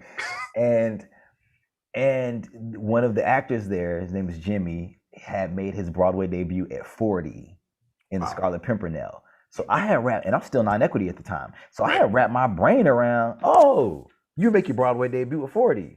Yeah. Okay, so I was 24. Yeah. I have years. I have years before I'm going to be on Broadway. So that's just, I had just navigated like that. Sure. So to be in New York in 9 months and then to be making my Broadway debut with the first show that I saw, the night I moved to New York, I saw The Color Purple. So it was a lot. It was a lot. Wow. Do you get the same buzz every time you get a new offer? No. Yeah. And the reason is only because I've done 9 Broadway shows. Mm-hmm. So it's become a relative thing. And I don't mean that in any kind of way. It just, after 3, you realize it's just another theater. And not to take anything away from it, but it becomes, okay, this is theater. There have been times I've been in Broadway shows where I've been miserable. I've had more fun doing dinner theater for way less money. It's just I had to reconfigure how I felt about the space. And also once I started doing my own work, Broadway became a way that I could do my own work. Sure. It became a way for me to make a check, be a part of something really, really cool. Mm-hmm. But it's a very fickle thing. It's there's no guarantee how long it'll last. Especially if you're in a show, like I'm in the show because I'm trying to pay my rent, and then that show closes. Yeah. all those dreams and things, like those go out the window immediately. So I had to learn how to compartmentalize it, to stay thankful and appreciative for it, but also not hang all my hopes and dreams and wishes on this very temporary entity. A lot of artists that I know have similar experiences, right? Of getting that thing that they wanted and being like, okay, I'm here. Now what? Right? I got the thing, I'm on this production contract, I'm touring, I'm on Broadway, like I'm on set, this is great, but then what comes? And I know for me, like I started writing when I was on a production contract and I thought I hit everything. I was 24, 25, and I was looking around like, all right, man, so I'm here. What's the next thing? What is it?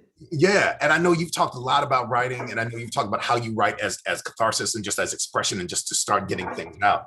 How did the idea of grabbing all those different pieces, the things that you had been writing, come together in the jam? it's like when I think about it, it makes me laugh when things circle up. But it's literally so we're jamming with Jelly tonight is a line from Jelly's last jam. Yeah. That is where I made my introduction when I first started taking dance in my first dance recital. That was the line I entered on. Oh, wow. Enter on with jamming with Jelly tonight. Coming, and I didn't know what Jelly's last jam was at the time. Right. But that's when I made my intro. So that's always been this thing that's in my head. Jamming with Jelly tonight. When I was in that show that cut my part in Aladdin, that line hit me. I was just saying it to myself, and that was the first time I thought about the play on words between Jelly and Jam, like jamming with Jelly, Jam, Jelly, Jelly Roll Morton, Jam session, and I was like, huh. And I looked up the difference between Jelly and Jam, and Jam still has all the seeds and the fruit and the pulp and all that stuff in it, where Jelly doesn't. So I was like, oh, if I'm gonna be anything, I'd rather be Jam than Jelly. Right. And and then I remembered a story that my great grandmother used to make jam, and she really didn't want, you can't make it a jar at a time, you have to make it in bulk. So she would just make herself a jar and then she'd give all the rest of it away.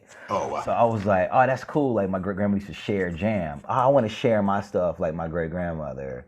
Like, so then that became, okay, this is my jam. This is how I share. And it kind of just turned into, I hadn't written anything. I didn't have any narrative things, but I've always been very good at connecting dots. So I started like kind of going through old stuff, like, okay, this would be cool with the drummer. This would be cool with the guitar player.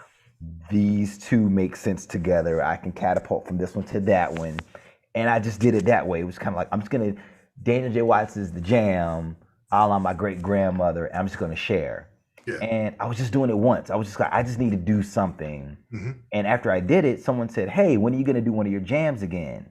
And I hadn't considered I could keep doing it as a series or anything and keep calling it the jam. So it really just became, that was the catalyst. I'm just going to take, because I had this laptop full of stuff, phone full of stuff, notebooks full of stuff. It wasn't doing anything but just sitting there, rotting, so to speak.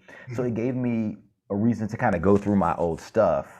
And also, I was always writing. Like I'm on the train, I would see somebody, they would inspire something out of it. It was always, it never stopped. I would make myself write 30 poems, a poem a day for 30 days. I would just put myself on the 30-30. I'd done that like 4 or 5 times. So that's 150 pieces of something. So once I realized I had a plethora of material, it just, I knew that I would never be in a drought. Because if this is the impetus of it, if it's me connecting dots, I'll always have something to pull from. That's how it started. How did you feel? Because like writing a new piece, putting it up for the first time, and then letting the audience receive it can sometimes be one of the most petrifying experiences in the world, right? How do you feel like that differs from you doing somebody else's work? Because obviously, when you're how do you feel like that differs? I'll stop right there. No, that's a good question. Well, the thing was, I knew when we go into this business, there has to be, even though we like to pretend we don't, you have to have a certain amount of like, I'm the best at this, and you need to know that, right? Yes. That's what we're saying. I'm going to come in a room and tell you that I'm the best for this. You have to believe this. Somewhere around finding out, getting enough rejection starts to make us think otherwise, right? Right? But the truth is, you believe that you, it's me. I'm the one for this. So I'm leading with that. I had shared enough work with enough people that I trusted in. And I had believed in my own ability to put things together.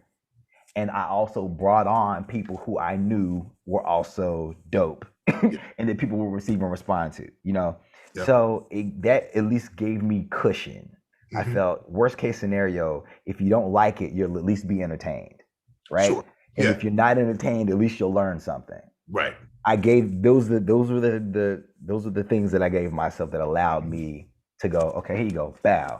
And it's not a show, it's a share. I took that word show off of it. Like, I'm not showing you nothing, I'm sharing. Nice. So however you feel about it is how you feel. Because it's not a show, I'm sharing. Right. I honestly, I put up a lot of caveats. I gave myself a lot of outs. It's how I did it. The answer is I gave myself a lot of outs so that I didn't feel any kind of way about sharing. And I knew people were gonna have their opinions or feel how they felt, but I also knew you're seeing me in a different light. If nothing else, you seeing something you've never seen before out of me. So Was that your first time yeah. producing? Yes, technically the second. The first time, my friend Derek Baskin and we had all these ideas of grandeur for. I wanted to do a poetry reading. He wanted to do a cabaret, but neither one of us wanted to do them individually. And we were like, we should do it together, right? And we were like, we're gonna get a 7-10 piece orchestra and da da da da da. And it ended up being he and I by ourselves a cappella. And we just called it Words because that's all it was. Yeah. And that actually gave me the confidence to kind of do it. Yeah. And after that, we kind of like, he was focusing more on acting and I was kind of still wanting to dig more into the jam and see what it was. But doing it that way, we learned a lot about producing when we were trying to put this show up. We learned about when we were trying to get all these musicians and it was like, it's going to cost what? Okay. Trying to find a venue. The venue costs what? You know, oh, we need insurance for the, right? I immediately had a different perspective of what producers were dealing with. You know, things that I used to take personally as an actor. I immediately was like, oh, your job is to save money. Yeah. Your job is to do this for as little money as possible. So it's humbling. Producing is humbling. It really is. It really is. Yeah. Can I shift gears for 2 seconds? Absolutely. So a lot of what we're trying to do here is talk about education as being both academic and political, right? Yeah. And we've talked a lot about the way that race plays a part into how we move through the world. I'm actually interested in wondering how you feel like gender plays a part in how we move through the world, right? As two Black cis het men walking into the space presenting like masculine, the last thing that I want to do is leave people with the opinion that this identity is the way that you achieve a level and a measure of success. Right. Yeah? Right. Absolutely. And in as many ways as I know that I have felt, racism and oppression as a Black man, I also know that I've recognized spaces when I've been privileged because of like gender identity and gender expression as a cisgender masculine identifying male, walking into this space. Have you seen those similar moments happen for you in your career? And if so, how have you recognized them? Absolutely. It's fun. I like to tell on myself, like I had this very ignorant way of thinking because, there's the being powerless as a feeling powerless as a Black man. Yeah. That had allowed me to think that women actually had it easier because of things like Women's Night or women saying they flirted their way out of something. That way of thinking had allowed me to feel that I was somewhere, that I was holding a different kind of space than I was. Sure. I felt very powerless in the spaces that I was walking in. And growing up around such strong Black women, that has always actually been the viewpoint for me. That the stronger person in the room is the Black woman. Yes. Yep. Always. Has always been my viewpoint. So it didn't allow me to see where the moments where I was actually in front. It didn't allow me to recognize women were just working harder, to achieve what I probably didn't have to work as hard to do. And I didn't recognize that my voice was being heard in a way that women's voices weren't being heard. So, and it was a lot of hard conversations with women. It was just sitting down, taking some jabs that I didn't know that I needed to take, but it's what it is. The truth of the matter is, and I actually attribute it a little bit to, there's white women and Black men who share this weird middle ground space of being able to both benefit from privilege, but also being able to retreat into their minority status, right? And not necessarily knowing which they're holding at a particular time, but then also using it, using it when it's convenient.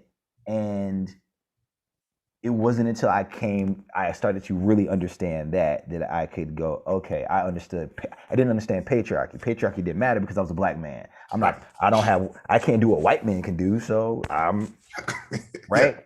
So it understanding that and removing my ego from it was the real thing. It was like, this is Daniel, you are sexist, you are misogynist, you are homophobic, you are, and not because you intend to be, but simply because you breathe the air that is America. Right. You know, it's funny. I remember the first time somebody called me sexist, and I looked at her, and it was a white woman, and I remember being like, "I'm not sexist. I'm a black man. That can't exist in the same space. It can't exist." And it's because I didn't have, like, I appreciate you saying taking the ego out of it, right? Yeah. I couldn't hear somebody criticizing my participation in these systems because I felt like that was erasing the oppression that I was that I knew was happening to me every day because of the color of my skin, right? And I think it's important that we have these conversations because I know there's a 16-year-old individual sitting there watching right now that hasn't started to have this conversation with him or her themselves. And so, like, walking into these spaces, like walking into theater spaces, I think a lot of people assume that it's theater and it's the arts and it's progressive. And you guys don't deal with like racism and patriarchy and sexism and gender bias or anything like that. When we do, I had a casting director say, I really wanted a white guy for this part. And I was like, well, okay. I mean, sure. Yeah, I am. So yeah, but I'm here. So, right. So like when you're thinking, and especially because you dance, and dance is such an important aspect of your career, right? Yeah. Can we talk about masculinity for a second? Yeah. And like how that presents itself in and out of these industries? Everybody calm down. This is Squirrel. Hey, sorry. That's okay. That's all right. Yeah, like, sorry. Repeat the question. I heard it, but I'm just because I think there are a lot of preconceptions that the world has and that people have about how they have to show up and how they have to present themselves, right? And what it means to be masculine presenting and what masculinity looks like inside of a Black body and like as a dancer and as a singer. How have you navigated that space for yourself, or is that something that has really not have to come up for you at all? You know, it did, because growing up in the South, you know, and growing up in the South when I grew up, you know, there was still homophobia was still very much a thing. Yeah. And it wasn't anything that I'm just going to be very candid. I thought I might be gay because of my ability to be within the proximity of gay people, LGBTQAI plus people, right? I was like, well, since I don't really know what this is anyway, no one's really explaining any of it properly. You know, sex ed isn't explaining it. There's nothing, we're not talking about gender or anything. You know, there's this, and then we go to college and get thrown into a stew of people figuring it out. You know, I just, you know, without ever experimenting, I was always kind of in this weird, like, middle ground of like, somehow participating in toxic masculinity, but not necessarily wanting to, mostly wanting to save face because I know that there's a stigma behind it. Right. Yeah. And having to really figure that out. Knowing that I have a gay friend, and I know that you're looking at me funny because I have a gay friend. And now you making me look at my gay friend funny, but even me saying you making me look at my gay friend funny is like, no, I'm choosing. Yes. I'm choosing to let how you're looking at me affect how I behave. And once I could, again, it's that ego stuff. It's like once you can remove all of that foolishness and go like, these are human beings are having human being experiences and figuring things out. And what are we actually trying to govern here in telling people how to be? Right. So when it came to dance, like as soon as I started tap dancing, sure enough, somebody was like, "Are you gay?" And I was like, "What is?" First of all, I'm tap dancing, you know, and you know I'm getting down. A, B, I'm the only guy in my class with all girls. Like you would actually have a ball if you came. You want to meet girls? Go to dance class, bro. Yeah. And you know, like that actually being in dance kind of helped me remove some of that foolishness. You know, it you know, I've always moved in a relatively other pocket. Like I played soccer, I wrestled. Like it was already in a weird like. Right. I danced. Like people were already just kind of like, I don't know where to put you. Yeah. You're not on the football team. Right. You know. Yeah. It was that, you know, you like theater. It was, you know, I was in another, so that actually felt right. Put me over there with those kids anyway. Um, yeah. So understanding how masculinity, I didn't grow up with any grandfathers, and because they were all gone, well, they were both gone, and then my father was in and out. So like I didn't really have that umbrella to really, for like a better word, anchor me or make me navigate somewhere. It was all these women, my granny, my mom, my two aunts. Like that's what I'm learning from. So I didn't really have that personally. I didn't have that to navigate too much from. It was only like when I was worried about looking cool that I had to deal with it. And then, the perception, right? Like trying to measure up to external perceptions and validation. Right. And it's funny, like, the people who I cared about are the people who are still in North Carolina pumping gas. And not that there's anything wrong with pumping gas, but it's just, people who didn't dream, people who didn't or wouldn't pursue their dreams, or who just spent their time dogging other people, the bullies, so to speak. You realize the bullies don't go anywhere. The bullies actually need you to not believe in yourself in order to feel powerful. And it was, That's interesting too. We only have a few minutes, and we've covered like a whole lot of topics, and I appreciate your openness and your candidness. No doubt. Thanks for having me today. It's interesting to me when we first started building this project and getting things going. People are always like, "Well, what's the point? Like, what's the goal? Right? Yeah. What are you trying to outside of producing theater? Like, why do all the rest of it?" And it's because I know we really believe that theater and the performing arts has this unique ability to help show somebody themselves and like give them the tools to express themselves, to think creatively, to think outside the box. Yeah. If you've got a young kid that's sitting at home right now that might be thinking about a career in the arts, doesn't really know where they want to go, know that they love the stage, but what would you suggest to them? How do they start getting themselves up and trying to figure out their path? The cool thing about theater is that you can make it anywhere. Everything is a theater, and I will say, if you get into this business, is not for the money. It can't be. It's just, it can't be. And I think theater is a lot like the NBA in a way that the people who are in the league are a very small percentage. And a lot of that, to make it in that small percentage, is a combination of being able to pop out of, pop out of the norm, but also maybe perhaps to really be able to fall in line, and to, but have something about you that is different. Can you follow directions? But can you also think outside of the box? And so whatever ideas that you have, know that they're valid. However, whatever viewpoint that you have, know that it is actually, it is original, because no one can have the viewpoint that you have. No one can have the thoughts that you have. No one has been up in the attic that is your brain and the storing stuff and pulling from files. Like, that's all. It is uniquely yours. Theater covers a lot of ground. It's not just Broadway. And people who do theater are actually the most versatile people, I find, simply because, specifically musical theater, just because you're navigating all these different kinds of terrains, acting, singing, and dancing in and of itself. That kind of personality lends itself to all types of creativity, the writing aspect of it, hosting, cooking, like, like it really, the idea to put things together. That's what I find that theater is, bridging these little gaps, connecting our humanity together to create something, to present something, actually, I should say. Or not present, Share something. Share something that you made. That's what the beauty of theater is for me. And I think, just dig into that, like really, really, really dive into that and write down all your ideas. That's what's up, man.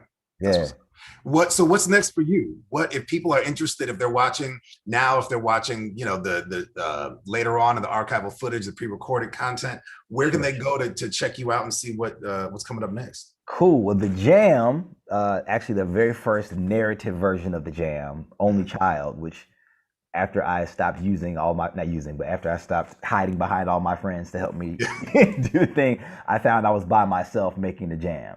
And so this Jam is called Only Child. I'm an only child. And the Signature Theater is streaming it for 2.5 months. Nice. So it starts March 13th through May. I don't know. All you need to know is March 13th. Right. And it's sigtheater.org. That's that. I'm mostly right now just in this time, just kind of trying to absorb. I've started studying music. I started taking guitar and drums and music theory just to really understand that side of the game, because I just didn't. I knew what I knew, but there's a lot that I don't know. So I'm mostly in that pocket right now, just seeing what I do naturally in this time. So yeah, keep your eyes open though. I ain't disappearing. No, listen, I think that's a great way to end it too, because what you're just saying is somebody like you that has had your career, been on television, Tony nominee, 9 Broadway shows, creating your own work, is still going to school, is still like learning and immersing yourself in new skill sets and expanding knowledge bases, right? Yeah.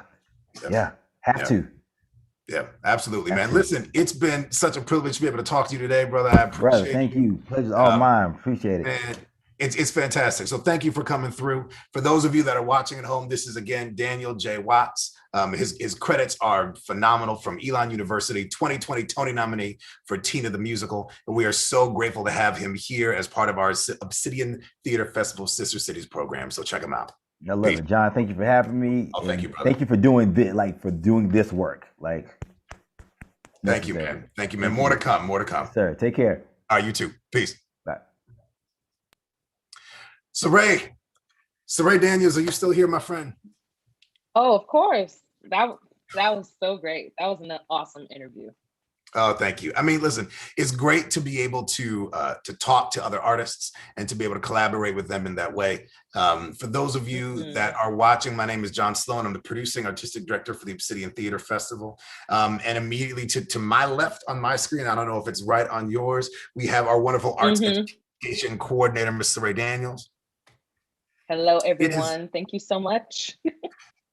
It has been just a wonderful afternoon of content. Saray, what do we have coming up next week for the people? Like, I know that people are getting some amazing content from us coming up next week. What can we tell them to tune in for? Yes, so next week is week 3 of our Sister Cities program, and everyone can expect much of the same. Much of the Thursday and Friday and Saturday programming will follow the same pattern that it's been for the past 2 weeks, including today.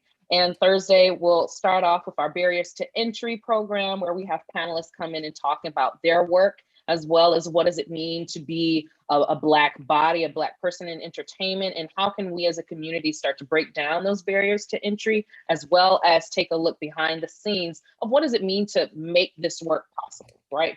From the writing to the production side.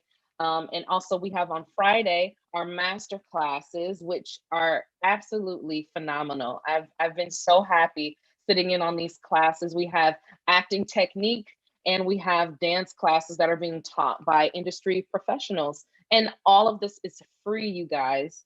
And of course, last but not least, on Saturday, we have our pipeline programming, where we're connecting high school students to colleges and connecting college students and anyone else who is interested to producing organizations such as True Colors and Detroit Public Theater, the people that you've heard from today. So again, please head to obsidianfest.org/education to sign up for free 99, completely free. There's no back end cost to it. The most that we may ask is that you fill out a survey so that we can do this even better next year. So yeah, that's what we got going on next week. And then we have 2 more weeks after that, John. It's amazing. Listen, fam, we have some really amazing programming. And if you're not watching live, if you're watching on our website, or if you're watching on YouTube or Vimeo, listen, that's okay. Still go to our website, go to obsidianfest.org/education. This is just the beginning of our programming. We're really, really grateful to be able to bring it to you. And this all culminates March 25th through the 27th with the Obsidian Theater Festival proper, where we're going to present to you 6 original, groundbreaking, and just fantastic pieces of art theater that we have produced live in the middle of this pandemic, to be able to celebrate the diversity of Black stories. So again, for Saray Daniels, my name is John Sloan. Peace.